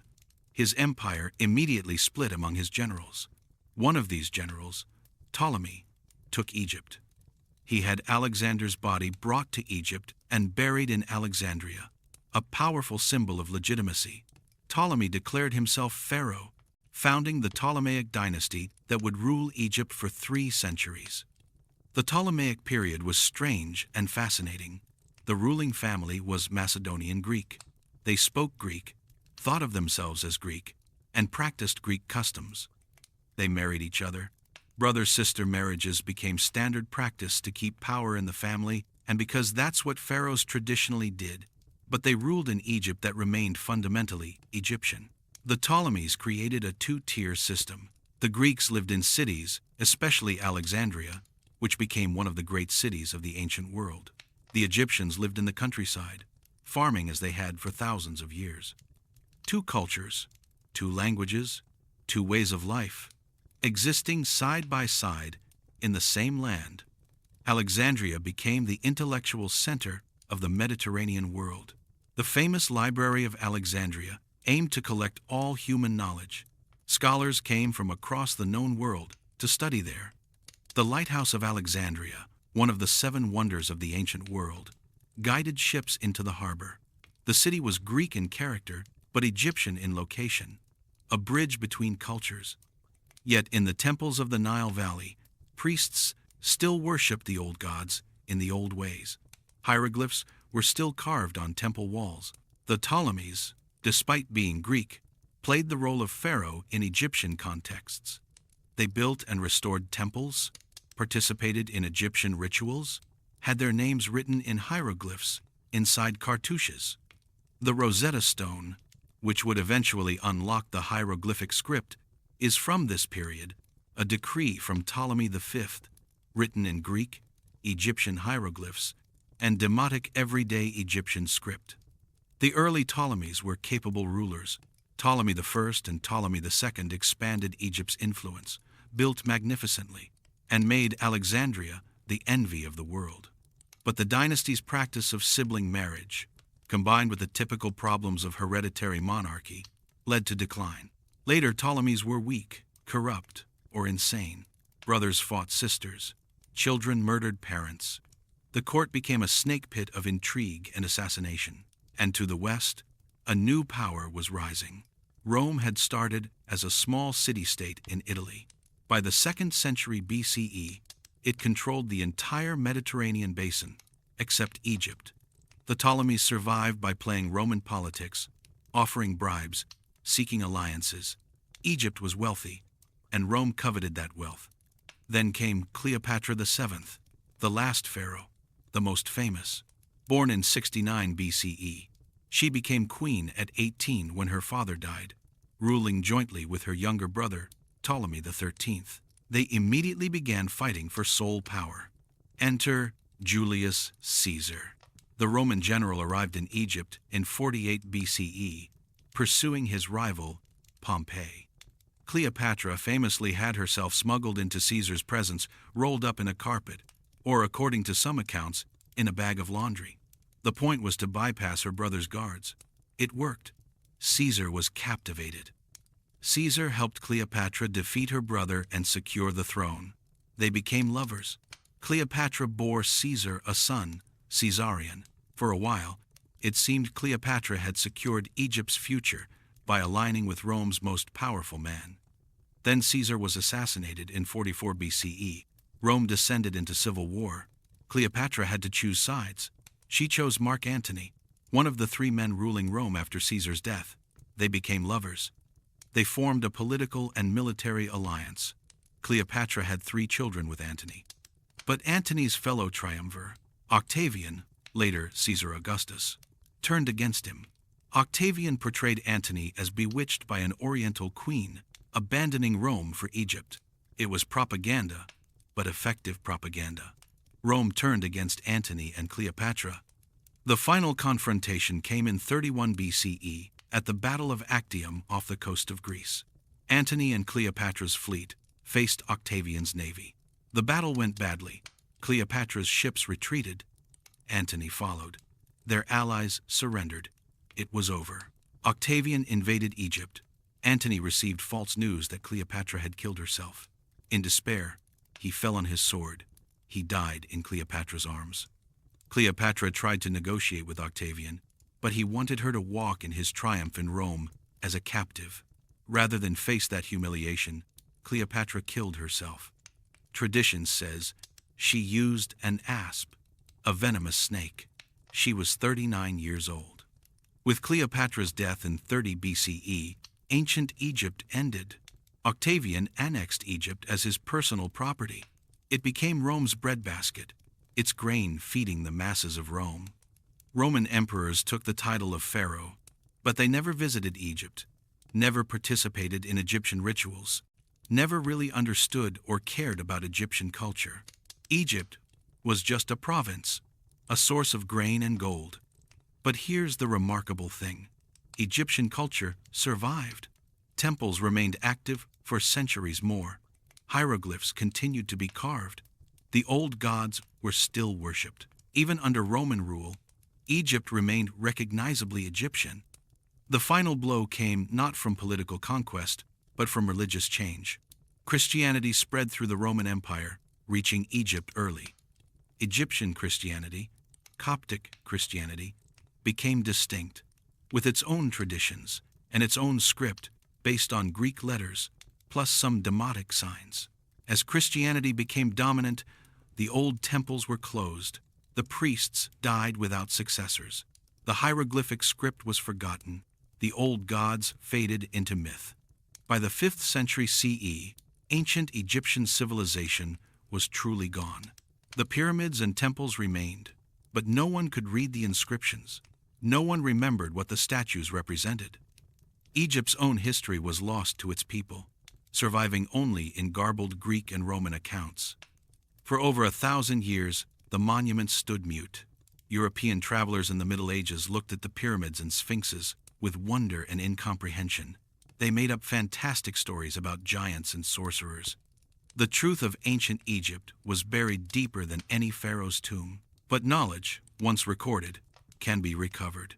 And in the 19th century, a combination of luck, scholarship, and obsession would resurrect ancient Egypt from the sands of time. Chapter 6. Resurrection from the Sands. How did we rediscover ancient Egypt? Imagine looking at a book written in a script you've never seen before. Beautiful symbols, clearly meaningful, but completely incomprehensible. You can't sound out the words. You can't guess the meaning. It's locked away in a code you have no way to break. That's what hieroglyphs were for over 1,000 years. Beautiful, mysterious, and utterly unreadable. Ancient Egypt became a land of mysteries. Medieval Arab scholars knew the pyramids were tombs. The Arabic word for pyramid, al-haram, reflects this. But European travelers created wild theories. Some thought the pyramids were granaries built by the biblical Joseph. Others imagined them as astronomical observatories or repositories of secret knowledge. Without the ability to read hieroglyphs, anyone could claim anything about ancient Egypt. The breakthrough came from war. In 1798, Napoleon Bonaparte invaded Egypt. Why would France invade Egypt? Partly to threaten British access to India, partly because Napoleon fancied himself a new Alexander the Great, conquering the East. The military campaign was ultimately a failure. The British destroyed the French fleet, stranding Napoleon's army. But Napoleon brought something unusual on a military campaign: scholars. The Commission des Sciences et des Arts included 167 scientists, engineers, and scholars. While Napoleon's army fought, these men studied Egypt. They measured monuments, copied inscriptions, collected artifacts, and recorded everything they found. When the French were finally forced to surrender Egypt to the British in 1801, the scholars took their notes home and published them in the monumental Description de l'Egypte, 23 volumes of text and illustrations that showed Europe the wonders of ancient Egypt in unprecedented detail. This publication launched Egyptomania, a European obsession with all things Egyptian. Egyptian motifs appeared in architecture, furniture, and fashion, but it was still surface-level fascination. Without being able to read hieroglyphs, ancient Egypt remained fundamentally mysterious. One artifact from Napoleon's campaign would change everything. In 1799, French soldiers rebuilding a fort near the town of Rosetta found a stone slab covered in inscriptions. The Rosetta Stone, as it became known, had the same text carved 3 times, in Greek, in hieroglyphs, and in demotic Egyptian script. This was the key everyone had been waiting for. Scholars could read ancient Greek. If the hieroglyphic text said the same thing as the Greek text, it could be deciphered. It sounds simple, but it took over 20 years of brilliant, painstaking work. The breakthrough came from a Frenchman named Jean-François Champollion. Born in 1790, Champollion was a linguistic prodigy who learned Latin, Greek, Hebrew, Arabic, and Coptic, the last surviving descendant of the ancient Egyptian language, still used in the Coptic Christian Church. Other scholars had made progress on the Rosetta Stone, particularly an Englishman named Thomas Young, who correctly identified that some hieroglyphs represented sounds. But Champollion made the crucial leap. On the 14th of September, 1822, Champollion realized that hieroglyphs worked as a complex system, combining sound signs, phonograms, and meaning signs, logograms. He used his knowledge of Coptic to work out how ancient Egyptian words sounded. He identified royal names in cartouches, the oval frames surrounding pharaohs' names. He could read Ptolemy, Cleopatra, Ramesses, Thutmose. Champollion burst into his brother's office, shouted, "Je tiens l'affaire! I've got it!" and fainted from excitement. When he recovered, he had cracked the code. Ancient Egypt could speak again. Champollion published his findings and traveled to Egypt in 1828 to 1829. Imagine his wonder, walking through temples and tombs, reading inscriptions that hadn't been read in over 1,000 years. He was literally having conversations with ancient Egyptians, reading their own words about their own history. He copied texts furiously, racing against time. And it was a race. Champollion died in 1832, just 41 years old, worn out by his intense labors. But he'd given the world an incredible gift, the voice of ancient Egypt. Other scholars built on Champollion's work, refining the understanding of hieroglyphs and the Egyptian language. By the mid-19th century, Egyptology had emerged as a serious academic discipline. Universities established chairs of Egyptology. Museums sent expeditions to Egypt to excavate and acquire artifacts. This early archaeology was, frankly, treasure hunting. Wealthy Europeans and Americans wanted Egyptian antiquities for their museums and private collections. Excavators dug frantically, competing to find the most impressive objects. They didn't carefully record context or preserve sites. They shipped obelisks, statues, mummies, and jewelry back to Europe and America. Museums like the British Museum, the Louvre, and the Metropolitan Museum built their Egyptian collections with artifacts acquired during this period. Was this theft? Cultural appropriation? The ethics are complex. Egypt was part of the Ottoman Empire then, ruled by a government that didn't particularly value ancient monuments. Many sites were being destroyed by local people mining ancient buildings for stone and digging for treasure or fertilizer. The Europeans who acquired artifacts often did preserve them. Objects that might have been destroyed in Egypt were conserved in climate-controlled museums. But they also denied Egypt its own heritage, taking objects sacred to Egyptian culture and displaying them in foreign lands. This tension continues today, with Egypt requesting the return of artifacts like the Rosetta Stone and Nefertiti's bust. By the late 19th century, archaeology was becoming more scientific. Pioneers like Flinders Petrie insisted on careful excavation, detailed recording, and preservation of all finds. Not just spectacular treasures, but pottery, tools, and everyday objects that revealed how ordinary Egyptians lived. Petrie developed sequence dating, using pottery styles to date sites and layers. He trained a generation of archaeologists in systematic methods. But the public still wanted spectacular discoveries, and in the early 20th century, they got one. Howard Carter, a British archaeologist, had spent years searching the Valley of the Kings for the tomb of the minor pharaoh Tutankhamun. By 1922, Carter's wealthy sponsor, Lord Carnarvon, was ready to give up. Carter persuaded him to fund one final season. On the 4th of November 1922, Carter's crew uncovered a step cut into the bedrock. More digging revealed a stairway leading down to a sealed doorway. The seals bore Tutankhamun's name. Carter sent a telegram to Carnarvon. "At last have made wonderful discovery in valley, a magnificent tomb with seals intact. Recovered same for your arrival. Congratulations." When Carnarvon arrived, they opened the doorway to find a corridor filled with rubble, a good sign, suggesting the tomb hadn't been entered in antiquity. At the corridor's end was another sealed door. Carter made a small hole and held up a candle. Carnarvon asked, "Can you see anything?" Carter replied with the most famous words in archaeology. "Yes, wonderful things." The tomb was relatively small.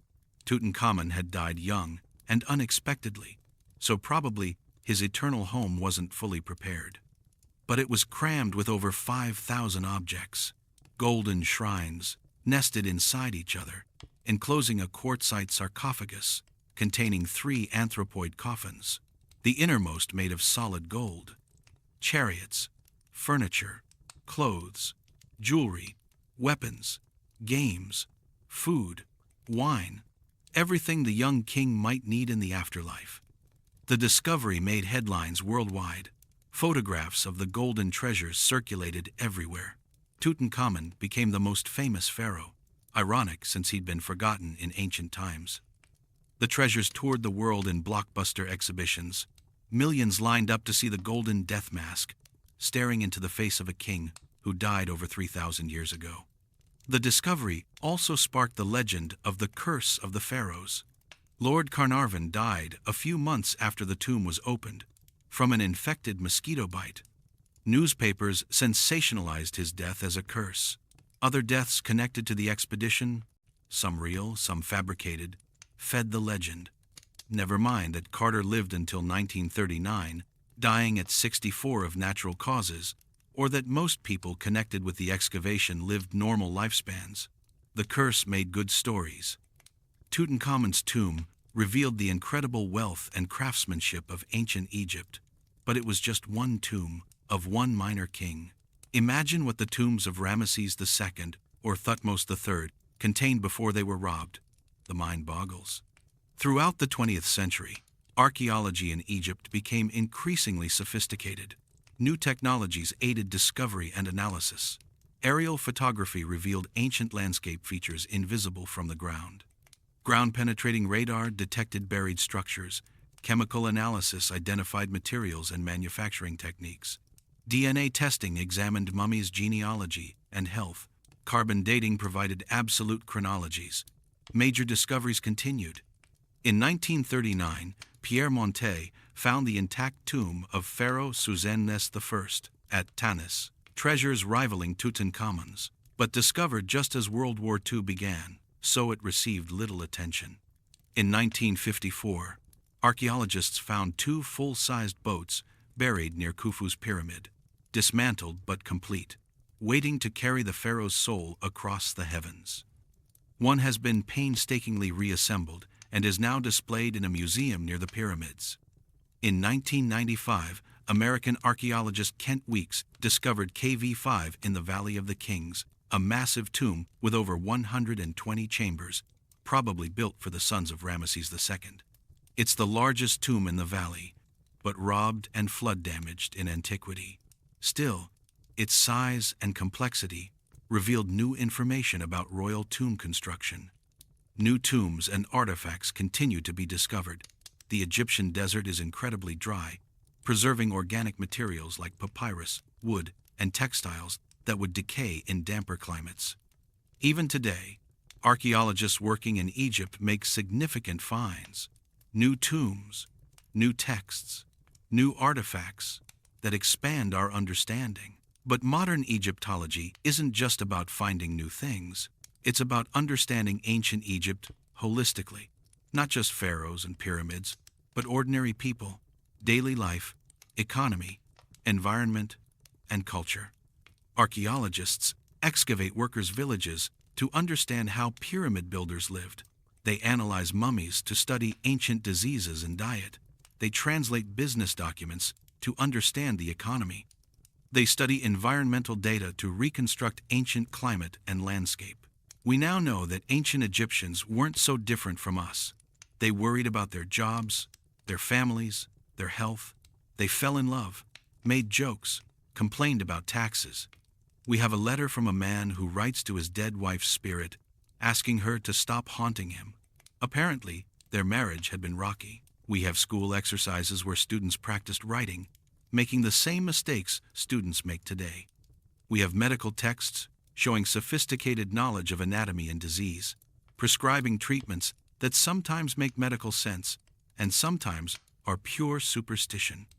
We know the pyramids weren't built by slaves, but by paid workers who lived in purpose-built villages, received medical care, and were proud of their work.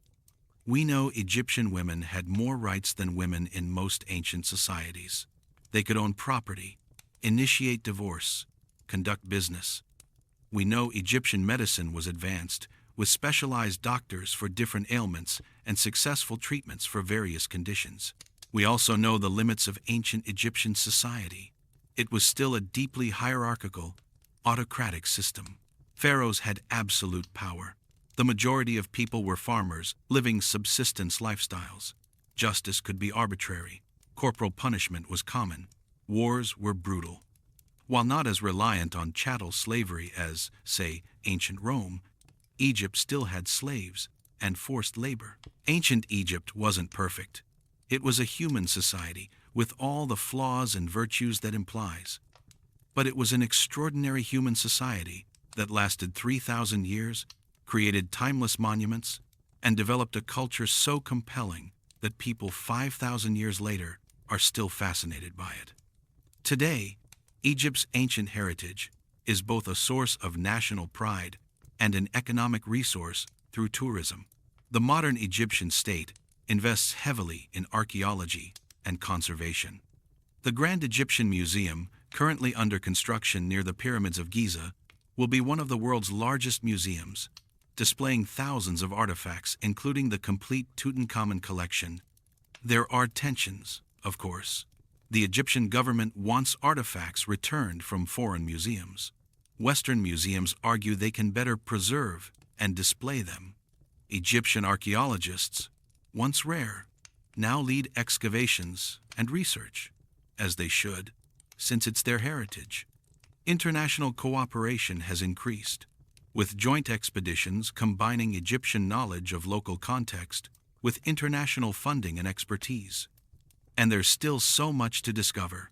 Most of ancient Egypt remains buried. We've barely scratched the surface. Literally. New techniques like satellite archaeology, using different wavelengths of light to detect buried structures, are revealing sites never known before. LiDAR technology is mapping the desert landscape in incredible detail. Genetic analysis of mummies is revealing population movements and family relationships. Chemical analysis of residues in containers tells us what ancient Egyptians ate and drank. The more we learn, the more questions arise. We still don't know exactly how the pyramids were built. We have theories, good ones, but no definitive answer. We don't know the full extent of ancient Egyptian mathematical and astronomical knowledge. We don't know how the hieroglyphic script was originally invented. We don't know why some pharaohs were erased from history while others were deified. We don't know what really happened during the mysterious reign of Akhenaten, or why his revolution failed so completely. And that's the beauty of ancient Egypt. It's a conversation that never ends. Every discovery answers questions and raises new ones. Every translation adds to our knowledge, while revealing how much we still don't understand. The ancient Egyptians wanted to build for eternity, to make themselves immortal. In a way, they succeeded. We're still talking about them, still learning from them, still marveling at what they achieved. From farmers planting seeds in Nile mud 5,000 years ago, to archaeologists using satellite imagery today, the story of ancient Egypt continues. It's a story of human ambition and achievement, of empires rising and falling, of culture surviving against all odds. It's a story that reminds us that civilizations are both powerful and fragile, eternal and temporary. But we're getting ahead of ourselves. We've talked about how we rediscovered ancient Egypt. But what about the details? What was daily life actually like? How did religion really work? What did ancient Egyptians believe about life, death, and what came after? Let's dive deeper into the world of ancient Egypt and see how people actually lived in the land of the pharaohs. Chapter 7. Living in the Two Lands. What was daily life really like in ancient Egypt? Close your eyes and imagine ancient Egypt. What do you see?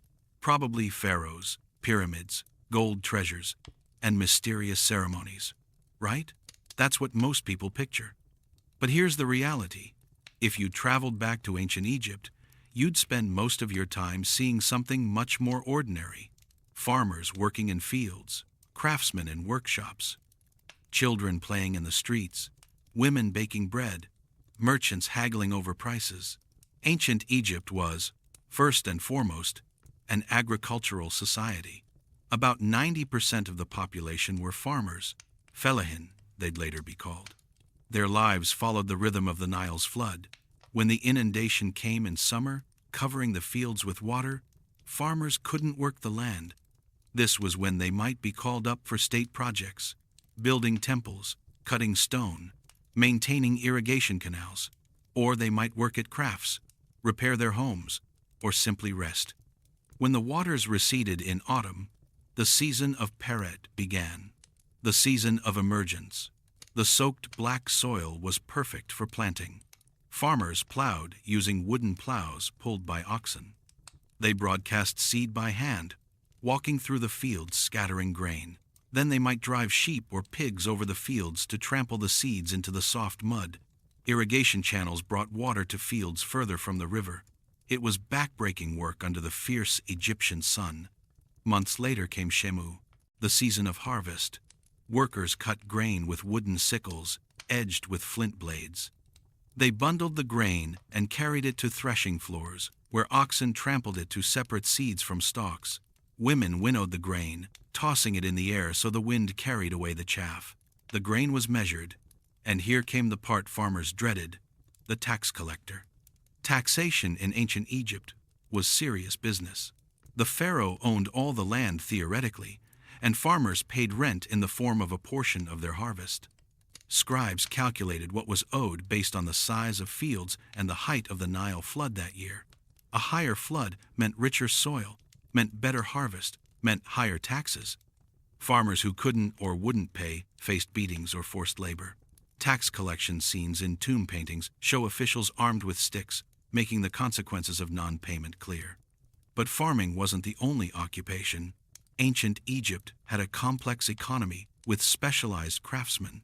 Potters shaped clay on wheels, creating storage jars, cooking pots, and fine tableware. Weavers, mostly women, worked looms to create linen from flax. Metalworkers cast bronze tools and weapons, and goldsmiths created the exquisite jewelry we see in museums today. Stoneworkers quarried and carved the massive blocks for temples and tombs. Carpenters built furniture, boats, and houses. Wood was precious in largely treeless Egypt, mostly imported from Lebanon. Leather workers made sandals, bags, and military equipment. Bakers and brewers produced bread and beer, the staples of the Egyptian diet. Fishermen worked the Nile and its marshes. Hunters brought back wild game from the desert. All these occupations were organized through a system of workshops and guilds, often attached to temples or the royal palace. Workers received payment not in money. Coins didn't exist in ancient Egypt until very late, but in rations. Bread, beer, oil, meat, and grain were the currencies of daily life. What did people eat? Bread and beer were the staples, appearing at every meal. Egyptian bread was hearty but gritty. Sand from the grinding stones got into the flour, wearing down teeth. Mummies show severe dental wear, abscesses, and tooth loss from this constant grinding. Egyptian beer was thick and nutritious, more like liquid bread than modern beer. Children drank it, workers received it as payment, offerings to the gods included it. Beyond bread and beer, diets varied by class. Ordinary people ate vegetables, onions, garlic, leeks, lettuce, cucumbers. They ate legumes like lentils and chickpeas. They ate fish from the Nile, dried or fresh. Meat was expensive, a luxury for most, eaten mainly on festivals. The wealthy ate beef, mutton, goat, duck, and goose. They ate honey for sweetness. Sugar didn't exist yet. They ate figs, dates, grapes, and melons. Tomb paintings show elaborate feasts with countless dishes, wine flowing freely, servants bringing platter after platter. What did they wear? Linen, and almost exclusively linen. Egypt's hot climate made wool uncomfortable, and cotton hadn't been introduced yet. Both men and women wore simple linen garments, kilts or skirts for men, long dresses for women. The wealthy had fine, pleated linen, almost transparent in its thinness. The poor wore coarser cloth. Children often wore nothing until adolescence. Why waste cloth when kids are constantly growing and getting dirty? Jewelry was popular across classes. Even poor people wore simple bead necklaces. The wealthy wore elaborate pieces with gold, precious stones, and intricate designs. Men and women both wore jewelry, necklaces, bracelets, anklets, earrings, rings. Jewelry wasn't just decorative. Amulets provided magical protection. The Eye of Horus protected health. The Ankh symbolized life. Scarab beetles brought good luck. Cosmetics were nearly universal. Both men and women wore eye makeup, black kohl made from ground galena, and green malachite eyeshadow. This wasn't just vanity. The makeup reduced glare from the sun and had antibacterial properties that helped prevent eye infections, common in dusty Egypt. They used oils and unguents to protect skin from the dry heat. They shaved body hair and often wore wigs for formal occasions. Where did people live? Houses were made of mud brick. Stone was reserved for tombs and temples, which were supposed to last forever. Mud brick houses were temporary, rebuilt every generation or so. Poor families lived in small, simple houses, maybe just 1 or 2 rooms, with a flat roof where people slept on hot nights. Wealthy estates were much larger, multiple rooms arranged around courtyards, separate kitchens, servants' quarters, gardens with pools. All houses shared certain features. Small windows high on walls let in light, but kept out heat.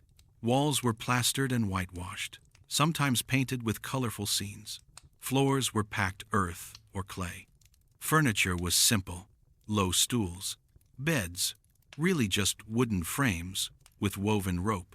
Chests for storage, oil lamps for light. The wealthy had more elaborate furniture, chairs with backs, decorated boxes, fine linens. Family life was central to Egyptian society. Marriage was important but surprisingly informal. No religious ceremony, no state registration. A couple simply moved in together and they were married. Divorce was equally simple. Either party could end the marriage, though women had certain financial protections.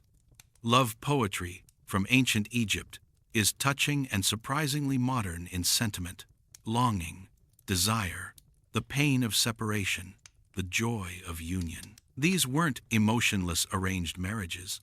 Love was valued. Children were cherished. High infant mortality made every child who survived precious. Boys usually followed their father's occupations. A farmer's son became a farmer. A scribe's son trained as a scribe. But there was some social mobility, especially through education. A talented boy from a poor family might attend temple school, learn to read and write, and become a scribe, one of the elite.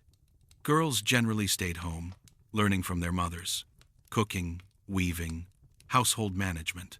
But Egyptian women had more rights than women in most ancient societies. They could own property independently. They could inherit equally with male siblings. They could initiate divorce and receive alimony. They could run businesses. Some women held positions of power, priestesses, physicians, even occasionally pharaoh. Education was primarily for boys of elite families. Students learned by copying texts, religious works, classics of literature, letters, contracts. They practiced writing hieroglyphs, hieratic cursive hieroglyphs, and later Demotic script. They learned mathematics, addition, subtraction, fractions, geometry. They were beaten when they misbehaved. Texts mentioned teachers with sticks, and students complaining about harsh discipline. One teacher's advice to a lazy student: a boy's ear is on his back. He listens when he is beaten. Recreation and entertainment were important. Children played with toys, dolls, balls, spinning tops, toy animals. Adults played board games, particularly Senet, a complex game with religious significance. They hunted in the desert, ostrich, antelope, and in earlier periods, lions. They fished in the Nile marshes. Wealthy men kept hunting dogs and trained cats. Music and dance were popular. Professional musicians performed at banquets and religious ceremonies. Instruments included harps, lutes, drums, flutes, and sistrums, rattles. Dancers, often female, performed at celebrations. Tomb paintings showed dancers in acrobatic poses, musicians playing, guests clapping along. Festivals broke up the routine of work. Religious festivals honoring various gods provided days off. The Opet festival at Thebes involved processions of priests carrying the god Amun's statue from Karnak Temple to Luxor Temple, with the whole population celebrating. The beautiful festival of the valley saw families visiting ancestors' tombs, having picnics with the dead, celebrating the continuity between living and deceased. Death was a constant presence. Life expectancy was perhaps 30 to 35 years, low by modern standards but not terrible for the ancient world. Childhood mortality was high. Childbirth was dangerous for mothers. Disease, accidents, and occasional violence took lives. But Egyptians didn't fear death. They feared the wrong kind of death, a death without proper burial, without the rituals that ensured eternal life. This brings us to religion, which permeated every aspect of Egyptian life. The Egyptians were among the most religious people in history, not just believing in gods, but interacting with them daily, seeing divine presence in everything. Religion was complex, and, to modern minds, often contradictory. Egyptians worshipped hundreds of gods. National gods like Ra, Amun, Osiris, and Isis received worship across Egypt. Regional gods protected specific cities. Ptah at Memphis, Sobek at Crocodilopolis. Personal gods provided individual protection. Animal gods were everywhere. Bastet the cat, Anubis the jackal, Thoth the ibis, Sobek the crocodile. Why animal-headed gods? Perhaps because certain animals embodied qualities associated with particular gods. Anubis, god of embalming, had a jackal's head because jackals scavenged in cemeteries. Hathor, goddess of love and joy, appeared as a cow, nurturing, gentle, providing sustenance. Thoth, god of wisdom and writing, was an ibis, observant, patient, precise. Egyptian mythology was rich but not systematic. Different cities had different creation myths. Different texts told different versions of the gods' stories. This didn't bother Egyptians. They weren't looking for logical consistency. They were looking for meaning, for connection to the divine. The central myth concerned Osiris, Isis, and Horus. Osiris, the good king, was murdered by his jealous brother Set. Isis, Osiris's devoted wife, searched for his body, reassembled it, and through magic brought him back to life long enough to conceive a son, Horus. Osiris then became lord of the underworld. Horus grew up and avenged his father, defeating Set and becoming king of Egypt. The pharaoh was considered the living Horus, and when he died, he became Osiris, ruler of the dead. This myth explained the cycle of life, death, and rebirth, like the Nile flooding and receding, like crops growing, dying, and being replanted. It gave meaning to death and hope for the afterlife. If Osiris could die and live again, so could any Egyptian, if they had the proper rituals and spells. The afterlife was complex. When you died, your Ba personality, soul, separated from your body, but needed to return to it, hence mummification, preserving the body so the Ba had somewhere to return. Your Ka, life force, needed sustenance, hence tomb offerings of food and drink. The Ka lived in the tomb, enjoying the offerings, but the deceased also had to pass through the underworld, facing dangers and challenges. Spells from the Book of the Dead, actually a collection of texts, often buried with the deceased, provided guidance. The most important moment was the weighing of the heart. In the Hall of Ma'at, the heart was placed on a scale opposite the feather of truth. If the heart was heavy with sin, the monster Ammit devoured it, ending the person's existence forever.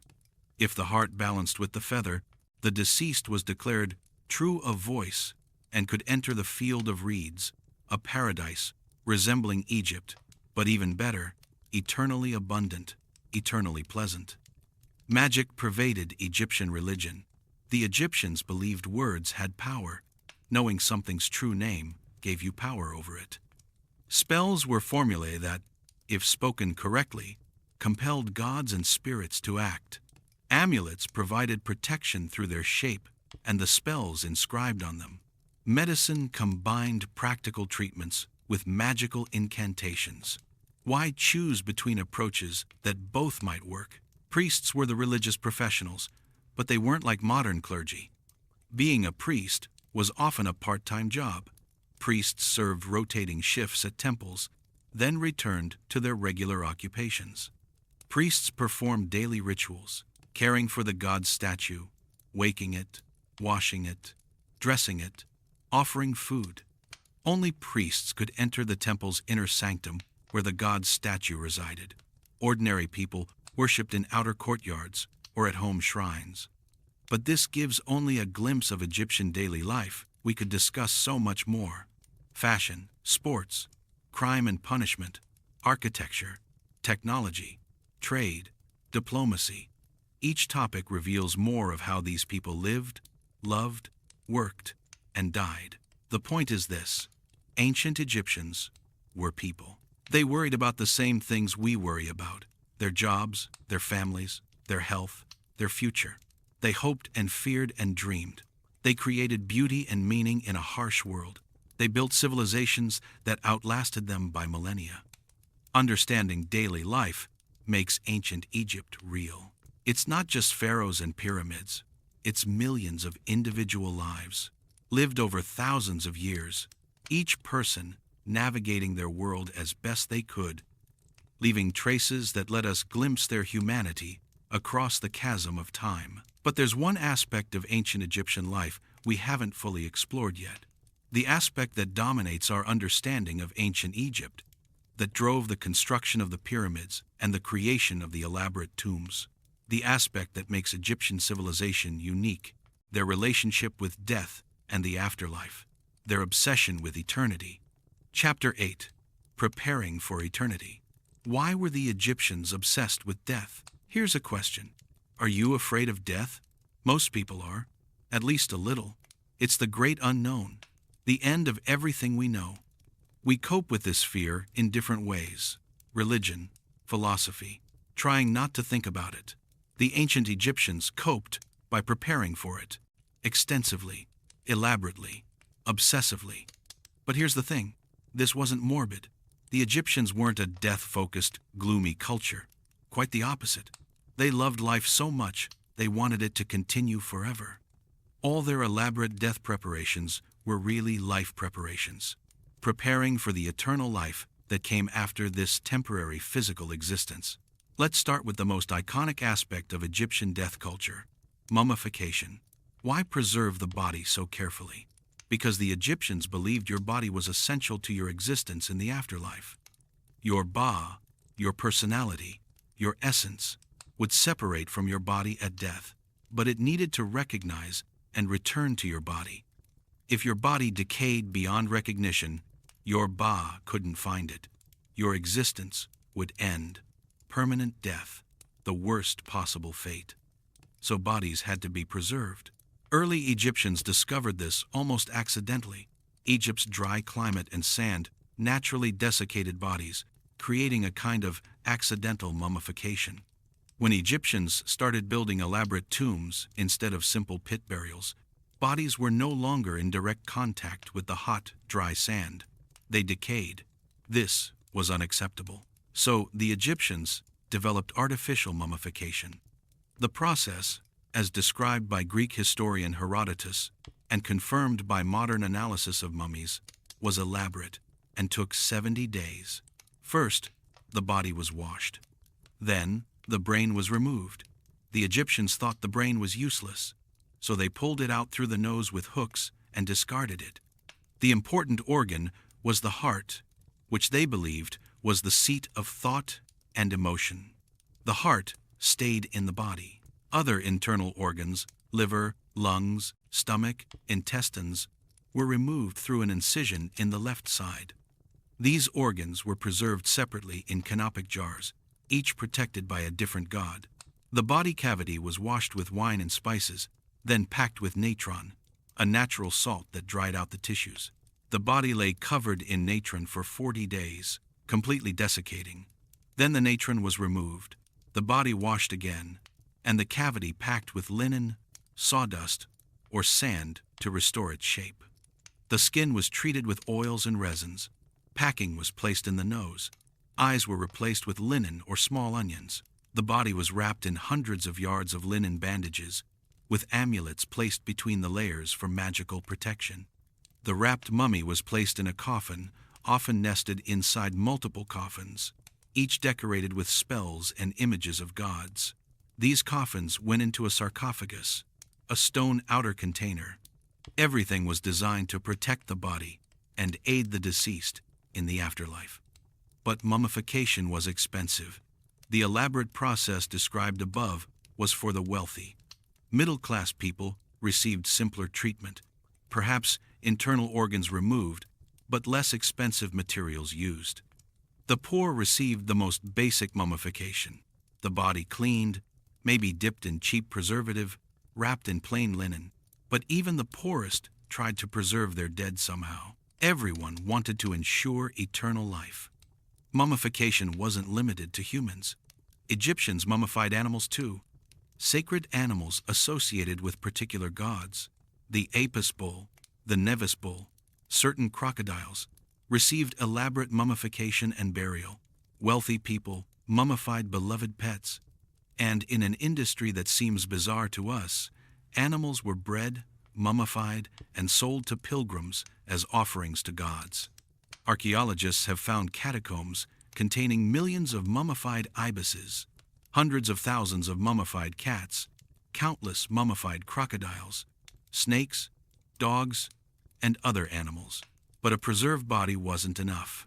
You needed a tomb, an eternal home. The wealthy built elaborate tombs, decorated with painted scenes and carved inscriptions. These weren't random decorations. They served magical functions. Tomb paintings showed the deceased enjoying an ideal life, feasting, hunting, overseeing their estates. Why? Because these paintings were magical. Through sympathetic magic, what was depicted could become real in the afterlife. Paintings of abundant food ensured the deceased would never hunger. Paintings of servants meant they'd have servants in eternity. The tomb was a backup plan. If offerings stopped coming, the paintings could provide what was needed. Hieroglyphic inscriptions in tombs served multiple purposes. Autobiographies told the deceased's accomplishments, establishing their good character for the judgment in the afterlife. Offering formulae magically ensured perpetual sustenance, a boon which the king gives to Osiris, lord of Busiris, that he may give bread and beer, beef and fowl, to the Ka of the deceased. Spells from the pyramid texts, coffin texts, or Book of the Dead provided protection and guidance through the afterlife's dangers. The Book of the Dead is actually a misleading name. The Egyptian title translates as the Book of Coming Forth by Day, meaning emerging from the tomb and the underworld into the light. It's not a single book, but a collection of about 200 spells, of which any given copy might include a selection. Wealthy people commissioned customized copies, illustrated with vignettes, showing the deceased interacting with gods. These spells covered every imaginable need. Spell 125 provides the negative confession for the weighing of the heart ceremony, a list of sins the deceased claims not to have committed. I have not killed. I have not stolen. I have not told lies. I have not committed adultery. Spell 6 provides a magical servant, the Shabti, to do work in the afterlife. Other spells transformed the deceased into various forms, fought off demons, ensured the deceased could breathe and eat, provided knowledge of secret names, allowed travel between the land of the living and the dead. Speaking of Shabtis, these servant figurines are found by the hundreds in some tombs. The idea was that in the afterlife, gods might call the deceased to labor, digging canals, plowing fields.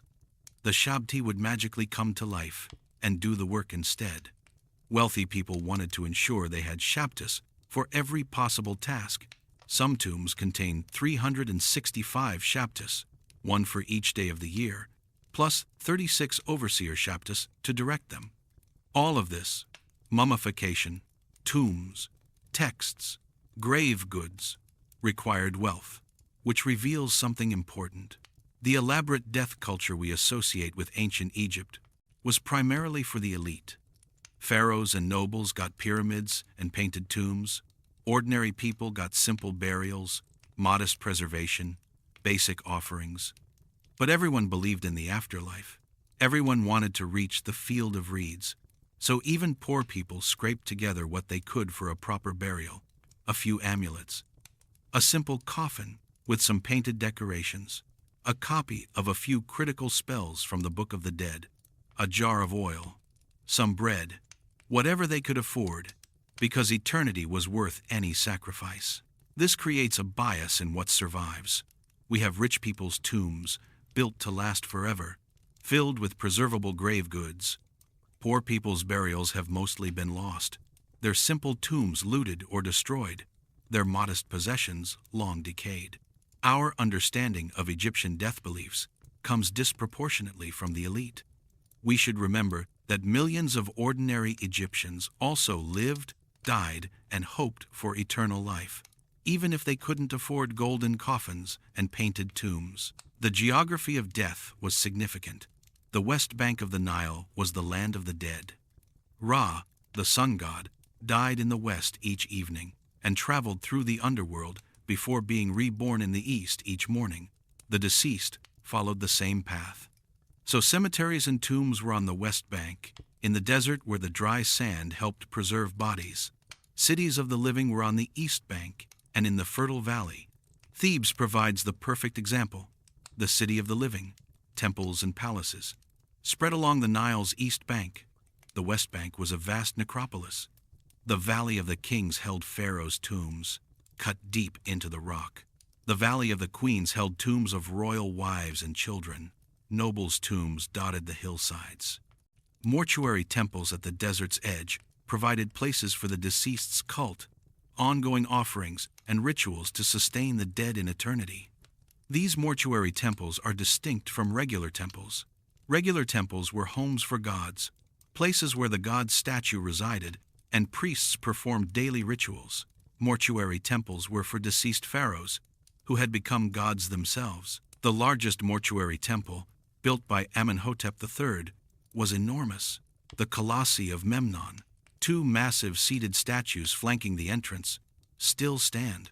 Each colossus is 60 feet tall and weighs hundreds of tons. They're just the entrance.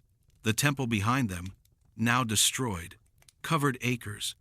The most beautiful mortuary temple is Hatshepsut's at Deir el-Bahari, a three-tiered structure built into the cliff face, with colonnades, courts, and sanctuaries ascending toward the mountain. It's a masterpiece of architecture, perfectly integrated with its natural setting. Standing in front of it, you understand the Egyptians' ambition to create eternal monuments. Tombs in the Valley of the Kings were hidden, cut into rock, sealed and concealed to prevent robbery. This rarely worked. Almost all were robbed in antiquity. But the attempt shows the problem they faced. All that treasure buried with the dead was tempting. Tomb robbery was a serious crime, punishable by death, but the rewards were worth the risk for desperate people.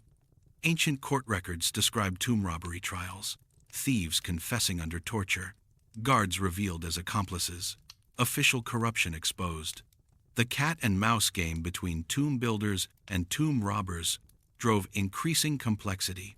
Hidden entrances, false chambers, booby traps, curses inscribed on tomb walls. Nothing worked consistently. The determined thief could penetrate any defense given enough time. Eventually, this arms race led to a pragmatic solution.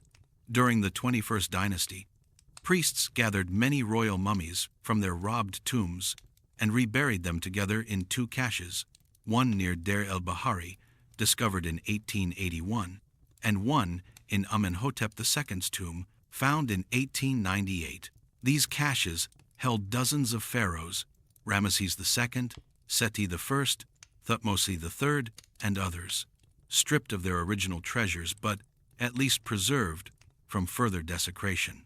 Imagine, some of Egypt's greatest pharaohs who built enormous tombs for eternal rest, ending up jumbled together in borrowed burial spaces. Even Pharaoh's plans could go awry.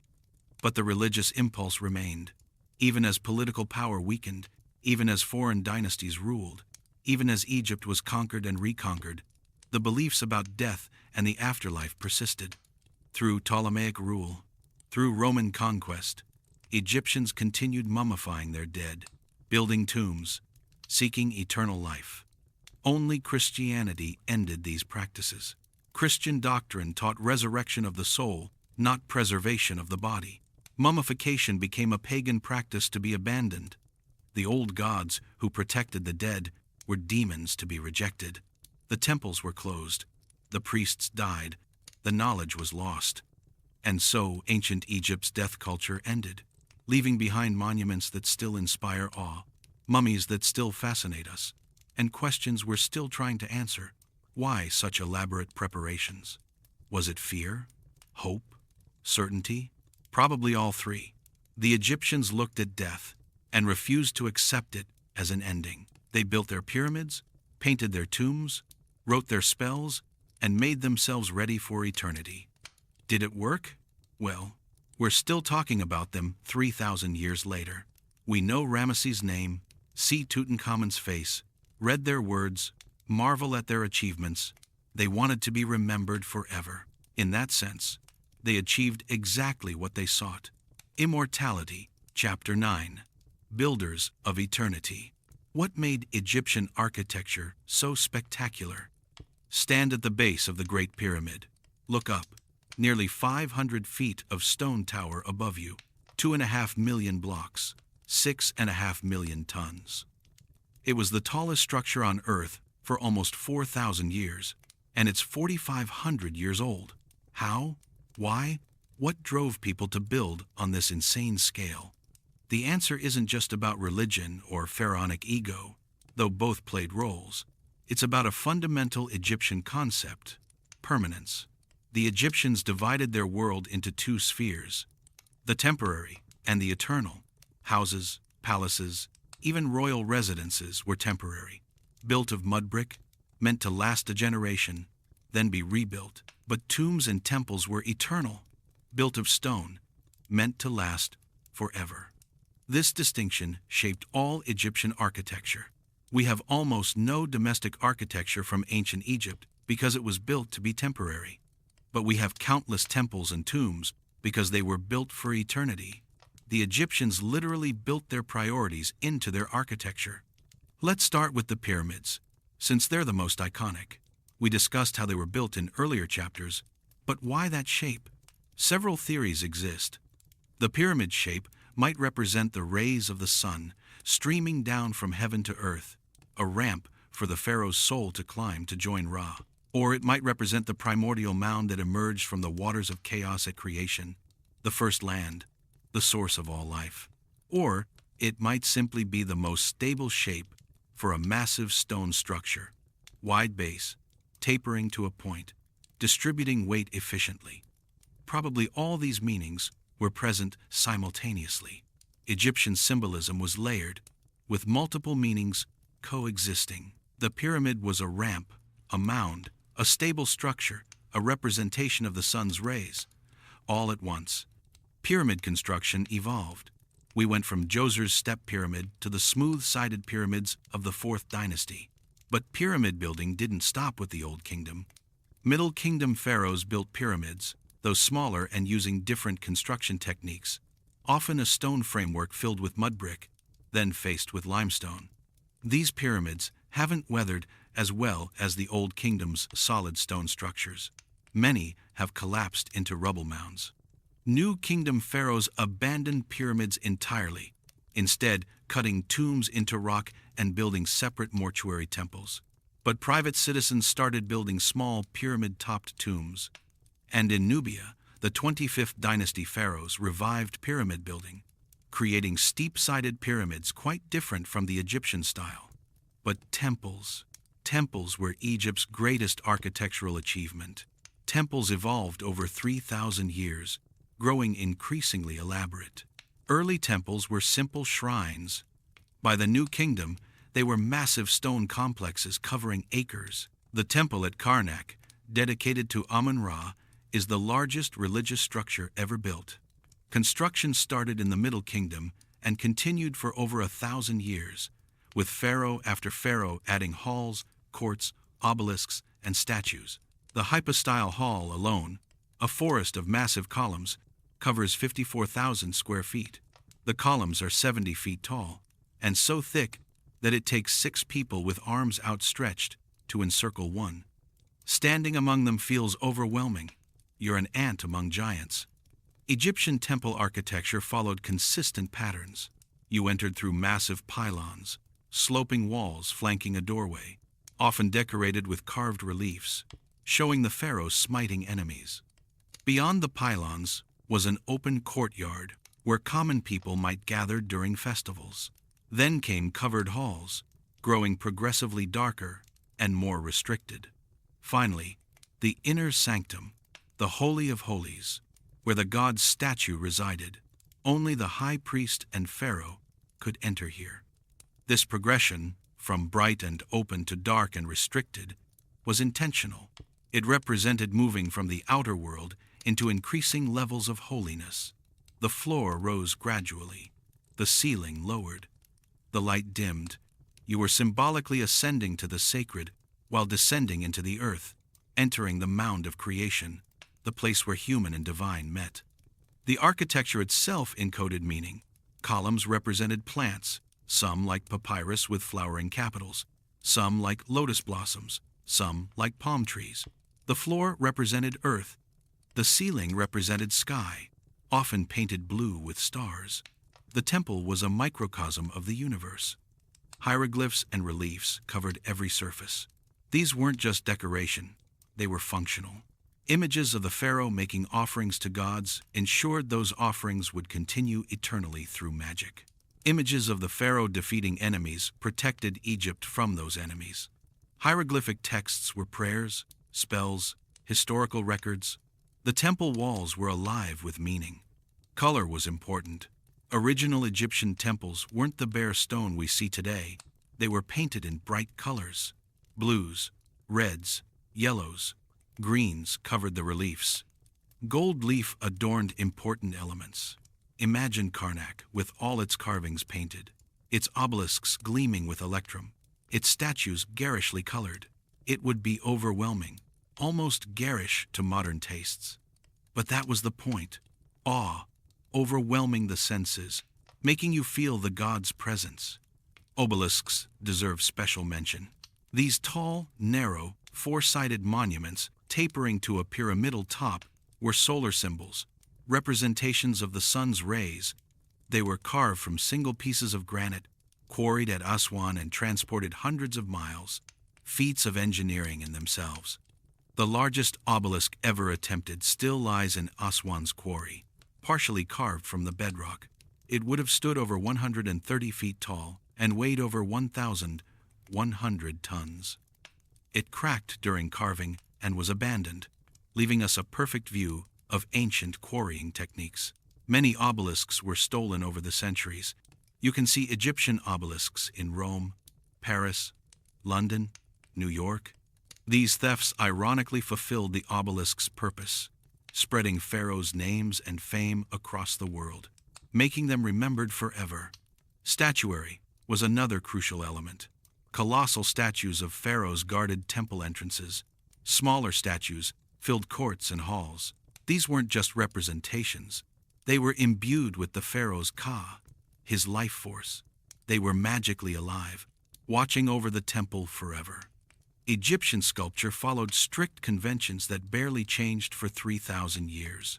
Pharaohs stood or sat in formal poses, faces serene and ageless, bodies idealized. Men stepped forward with left foot, arms at sides or hands on knees. Women stood with feet together, or sat primly. This wasn't lack of skill. Egyptian sculptors could carve amazingly realistic detail when they wanted to. But ideal royal sculpture showed perfection, timelessness, eternal order, not the messy reality of individual appearance. Private statuary showed more variation. Block statues, a figure crouched into a cube with only the head showing, became popular in the Middle Kingdom. Realistic portraiture flourished in some periods, particularly the Middle Kingdom and late periods, showing age, worry, and individual features. The Amarna period under Akhenaten broke all the rules, showing elongated features and unusual poses. Whether this represented Akhenaten's actual appearance or was deliberate artistic revolution, it stands out as startlingly different. After Akhenaten, art snapped back to traditional forms. His revolution was rejected in art as completely as in religion. Rock-cut architecture was another Egyptian innovation. Rather than building structures with blocks, they carved directly into cliff faces. Queen Hatshepsut's mortuary temple is partially rock-cut. The tombs in the Valley of the Kings are entirely carved from solid rock, descending hundreds of feet into the mountain. Abu Simbel, Ramesses II's Nubian temple, is carved into a mountainside. The 4 colossal statues of Ramesses on its facade are carved from the living rock. Abu Simbel demonstrates Egyptian engineering brilliance. The temple is aligned so that twice a year, on what we believe to be Ramesses' coronation and birth dates, sunlight penetrates the entire length of the temple, over 180 feet, and illuminates the statues in the inner sanctum. Calculating this alignment and executing it perfectly in solid rock is extraordinary. In the 1,960 seconds, Abu Simbel faced destruction from Lake Nasser, created by the Aswan High Dam. In an incredible engineering project, the entire temple was cut into blocks and reassembled on higher ground. Engineers had to recalculate the solar alignment for the new location. The temple was saved, showing that modern engineers could match ancient Egyptian achievement, but only with modern technology, computers, and significant international effort. Construction techniques evolved, but followed consistent principles. Stone blocks were quarried by cutting trenches around them, then driving wooden wedges underneath, wetting the wedges so they expanded and split the stone free.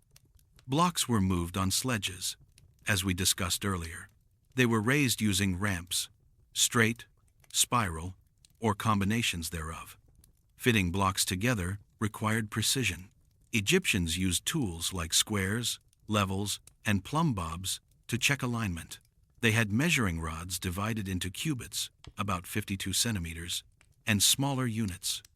Some blocks were fitted so precisely that mortar wasn't even needed. The weight of the blocks above held everything in place. But how did they achieve such precision with copper tools? Copper is soft. It can't cut granite. Here's the answer. They didn't use copper on hard stone. For granite and other hard stones, they used harder stones as tools. Dolerite pounders to hammer and abrade softer granite. They used sand as an abrasive with copper saws, letting the sand do the cutting. They used tubular drills with sand to bore holes. It was slow, labor-intensive work requiring patience and skill, but it worked. Large-scale planning was essential. Building a temple required architects to design the structure, calculate materials needed, organize labor, and supervise construction over years or decades. We have some Egyptian architectural plans, usually just rough sketches, but showing that planning preceded building. The results speak for themselves. Many Egyptian structures still stand after thousands of years. The pyramids still dominate the Giza Plateau. Temples at Karnak, Luxor, Edfu, Dendera, Philae, and dozens of other sites still welcome visitors. These structures have survived earthquakes, floods, wars, and millennia of weathering. Comparatively, almost nothing survives of ancient Egypt's enemies and neighbors. The palaces of Assyrian kings are ruins. Babylon's hanging gardens are gone. The Library of Alexandria burned. But Ramesses II's temples stand. Khufu's pyramid endures. the builders of eternity, succeeded in their goal. What's remarkable is that each generation saw itself as maintaining eternal traditions, yet each added their own mark. Pharaohs built new temples, added to existing ones, renovated old structures. The result is a layered architectural history, with 3,000 years of construction visible in a single complex, like Karnak. This raises a philosophical question. When everything is built for eternity, when each generation adds to the eternal, when does innovation become acceptable? The answer seems to be, innovation is fine as long as it respects tradition. Add to temples? Fine. Build larger pyramids? Excellent. But don't violate the essential forms. Don't break with the core concepts. Akhenaten tried, building in a new style for his new god, and his revolution was erased. Egyptian architecture wasn't static. It evolved continuously, but it evolved within understood boundaries, honoring the past while building the future. This balance between tradition and innovation, between eternal forms and changing expressions, characterized 3,000 years of building.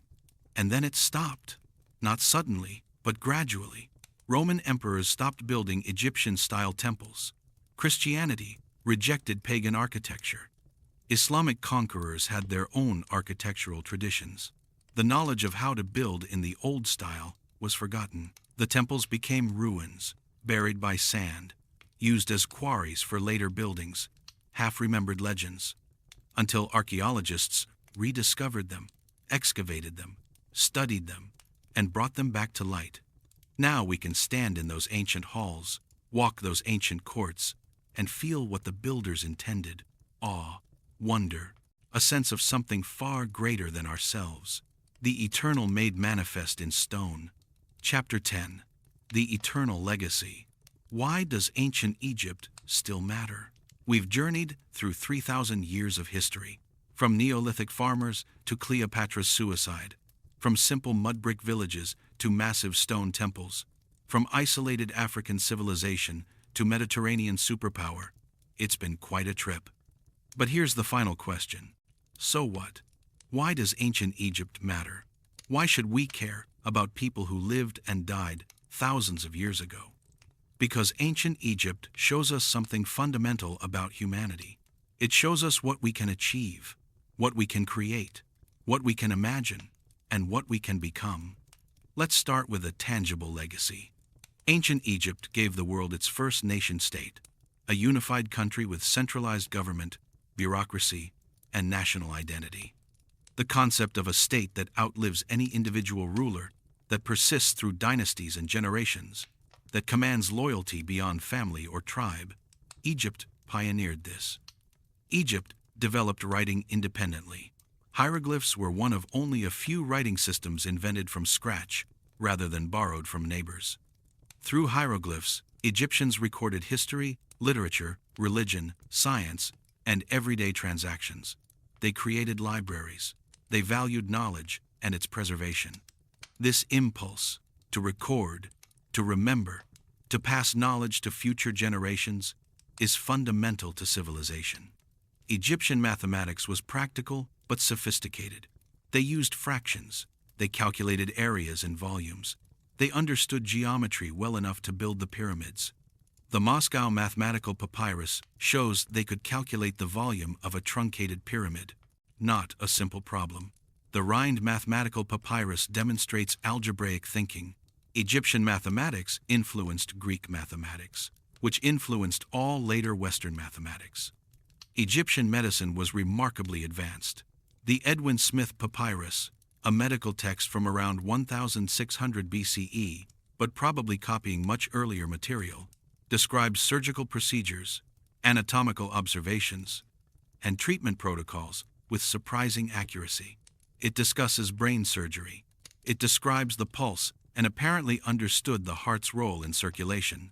Egyptian physicians specialized: eye doctors, dentists, stomach doctors, suggesting sophisticated medical knowledge. Other medical texts mix practical medicine with magic, prescribing herbs alongside spells. Some prescriptions were effective, honey as an antibiotic, willow bark, containing the precursor to aspirin for pain, moldy bread, containing natural antibiotics for wounds. Others were pure superstition, but the impulse to observe, diagnose, and treat disease systematically was revolutionary. Egyptian astronomy developed from practical needs, predicting the Nile flood, determining planting times, aligning temples. They identified constellations. They tracked star movements. They created a calendar remarkably close to our own. They divided day and night into 12 hours each, though Egyptian hours varied in length with the seasons. Unlike our fixed hours, later astronomers built on Egyptian observations. Egyptian technology was impressive. They developed metalworking, copper, bronze, and eventually iron. They created glass and faience. They built ships capable of sailing the Mediterranean and down the African coast. They constructed irrigation systems managing water flow across thousands of square miles. They developed sophisticated tools for quarrying, carving, and building. Egyptian art influenced aesthetics for millennia. The Greek Kouros statues, standing male figures, clearly derive from Egyptian models.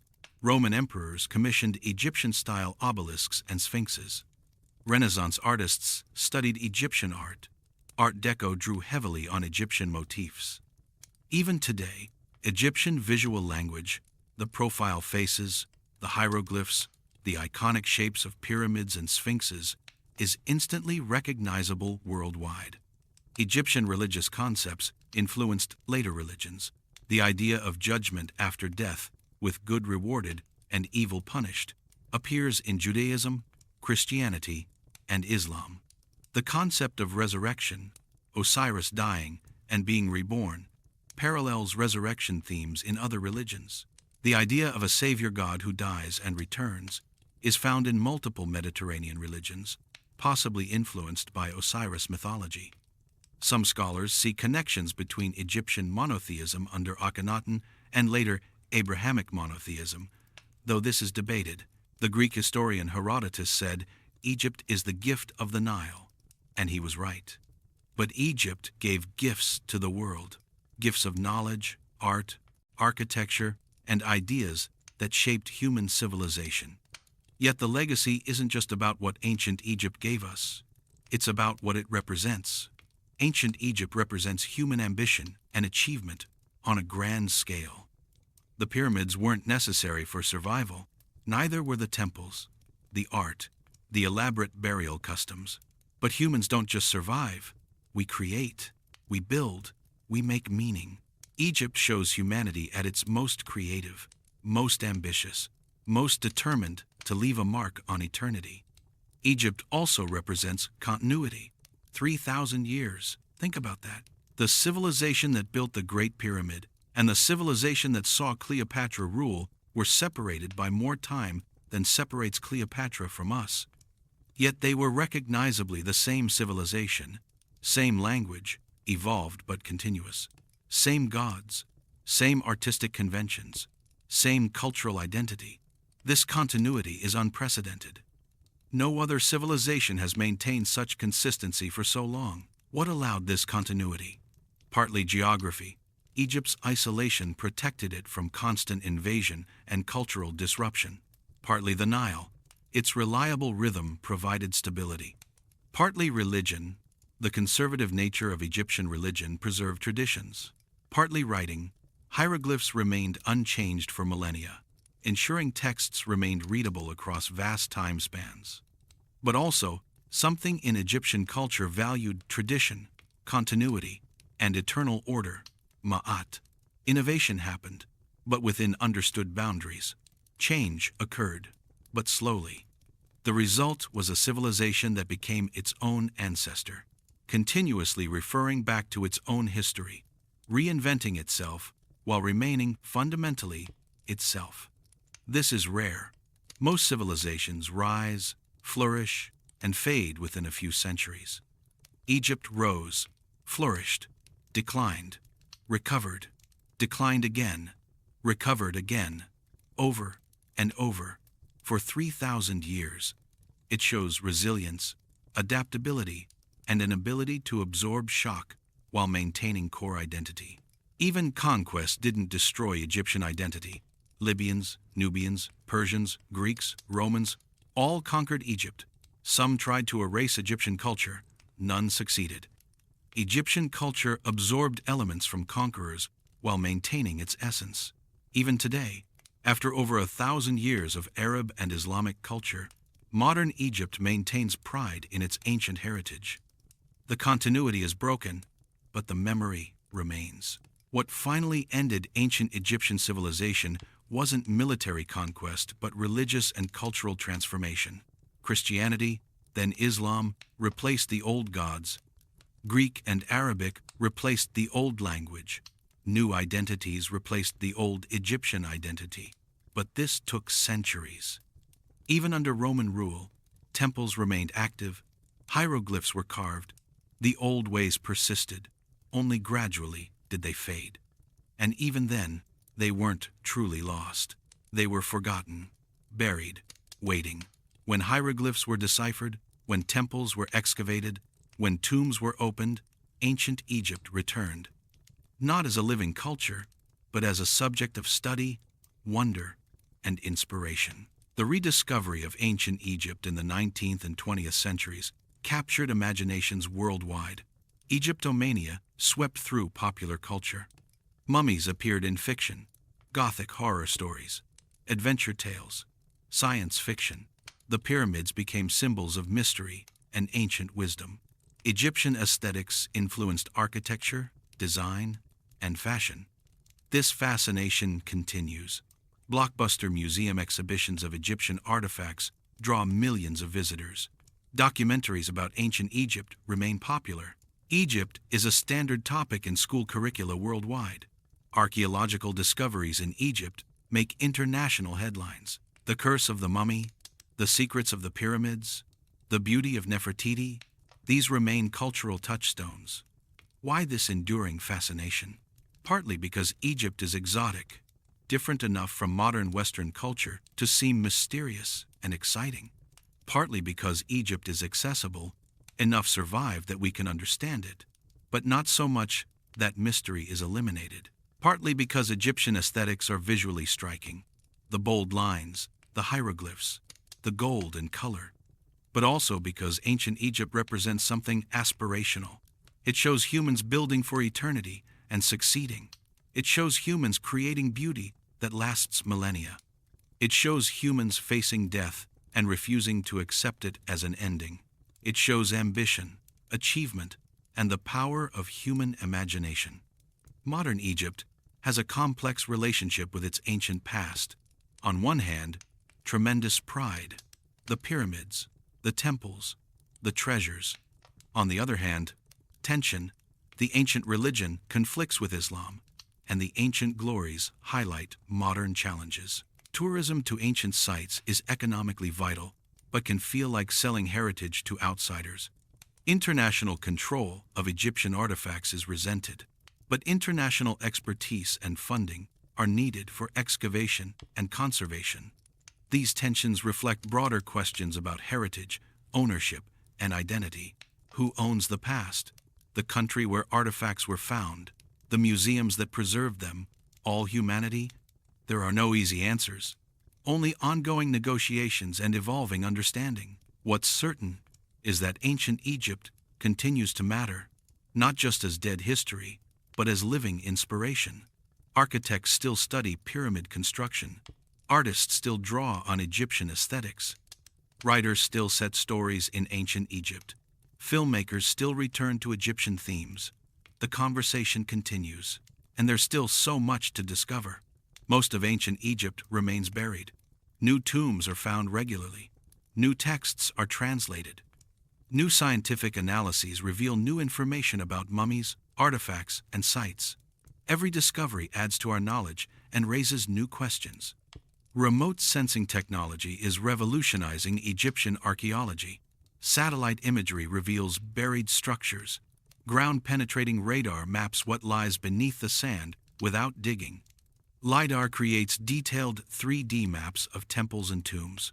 Multispectral imaging reads faded or erased texts.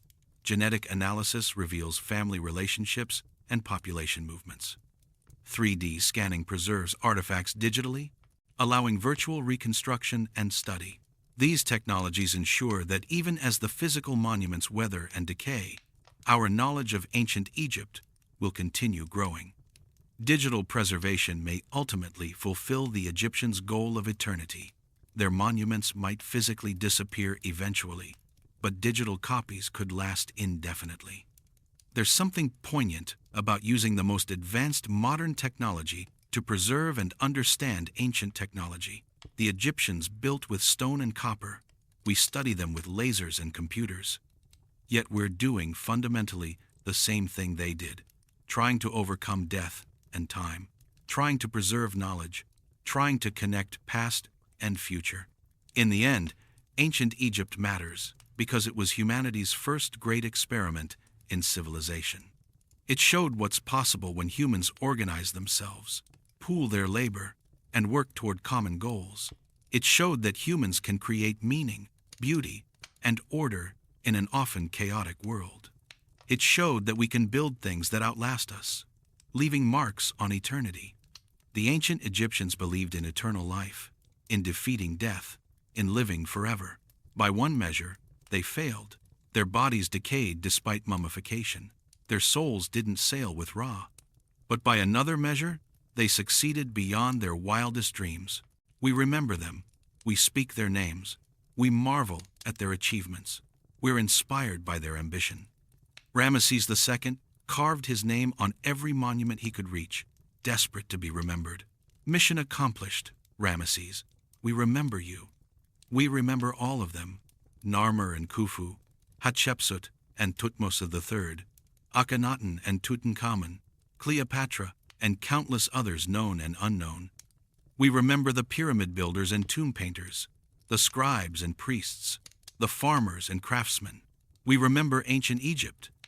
And as long as we remember, as long as we study, as long as we're inspired by what they achieved, ancient Egypt lives. Not the literal resurrection they hoped for, but a kind of immortality nonetheless. Their monuments stand. Their names are spoken. Their culture fascinates. They touched eternity. So here's the final answer to why ancient Egypt matters. It shows us that humans can achieve greatness, that we can build for eternity, that we can leave legacies that outlast empires, that even death and time can be defeated through memory, through achievement, through creating things of lasting value and meaning. Ancient Egypt was the first civilization to consciously try to achieve immortality.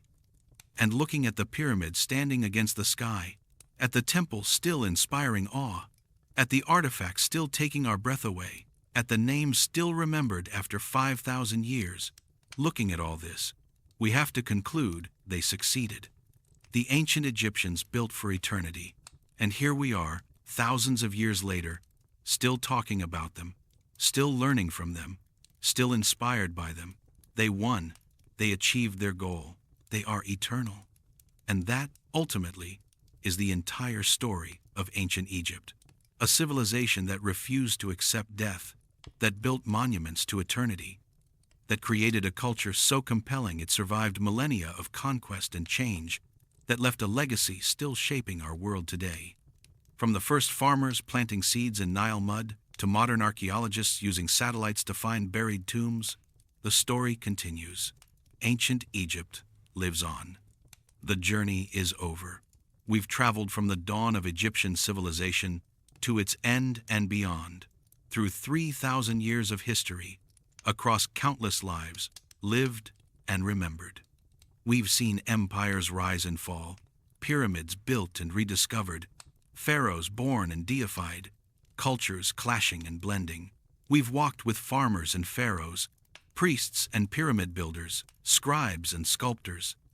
We've learned that ancient Egypt was complex and contradictory, sophisticated and superstitious, brutal and beautiful, foreign and familiar. We've learned that Egyptians were people not so different from us, despite the gulf of time. They loved and feared, hoped and dreamed, worked and played. They faced the same fundamental questions we face. How should we live? What happens after death? How can we be remembered? What makes life meaningful? Their answers: build for eternity, preserve the body, record your deeds, create beauty and order, shaped one of history's greatest civilizations. And their quest for eternal life, though not literally successful, achieved a metaphorical immortality through the monuments, artifacts, and knowledge they left behind. So as the sun sets over the Nile, as it has for millions of years and will for millions more, we can look at the pyramids on the horizon and understand this is what humanity can achieve. This is what we can build. This is how we can touch eternity. Ancient Egypt showed us the way. The only question is, what will we build? What will we leave behind? How will we touch eternity? The ancient Egyptians answered those questions in stone and gold, in paint and papyrus, in monuments and mummies. The story of ancient Egypt is complete, but the legacy continues. It's now part of us, part of human civilization, part of our shared heritage. And it will continue as long as humans look at those ancient monuments, read those ancient texts, study those ancient achievements, and feel inspired. Ancient Egypt is eternal. The story never truly ends. This civilization that began when early humans first planted seeds in the rich black soil of the Nile's banks accomplished something extraordinary. They created art that still moves us, architecture that still awes us, literature that still speaks to us, and a culture that still inspires us.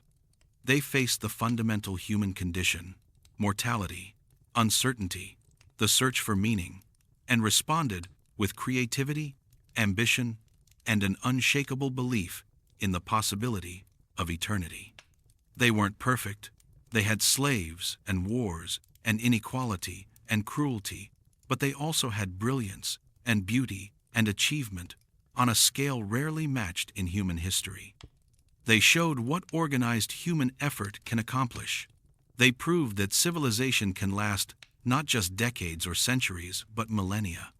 They demonstrated that death, while inevitable for individuals, can be defeated through legacy, through memory, through the immortality of achievement. When you look at photographs of the pyramids, remember they were built by humans like you.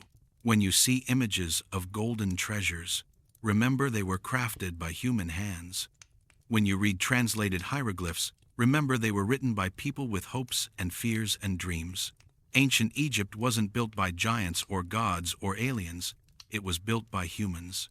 Ordinary humans doing extraordinary things. And if they could build pyramids that lasted 45 centuries, if they could create art that still inspires after 5 millennia, if they could leave a legacy that still shapes our world after all this time, what might we accomplish? What monuments might we build? What legacies might we leave? What will archaeologists 5,000 years from now say about our civilization? These are the questions ancient Egypt asks us. Not just what happened in the past, but what's possible in the future. Ancient Egypt is a mirror showing us our own potential for greatness, a reminder that humans can achieve the seemingly impossible, a testament to the power of vision, ambition, and determination. So the next time you see a pyramid, whether in person, in photographs, or in your imagination, remember, humans built that. People like you, with the same brains and bodies, just different tools and beliefs and culture. They looked at a flat desert and envisioned a mountain. They looked at death and envisioned eternal life. They looked at chaos and envisioned order, and then they made their visions real. That's the ultimate legacy of ancient Egypt. Not the gold or the monuments or the mummies, as impressive as they are.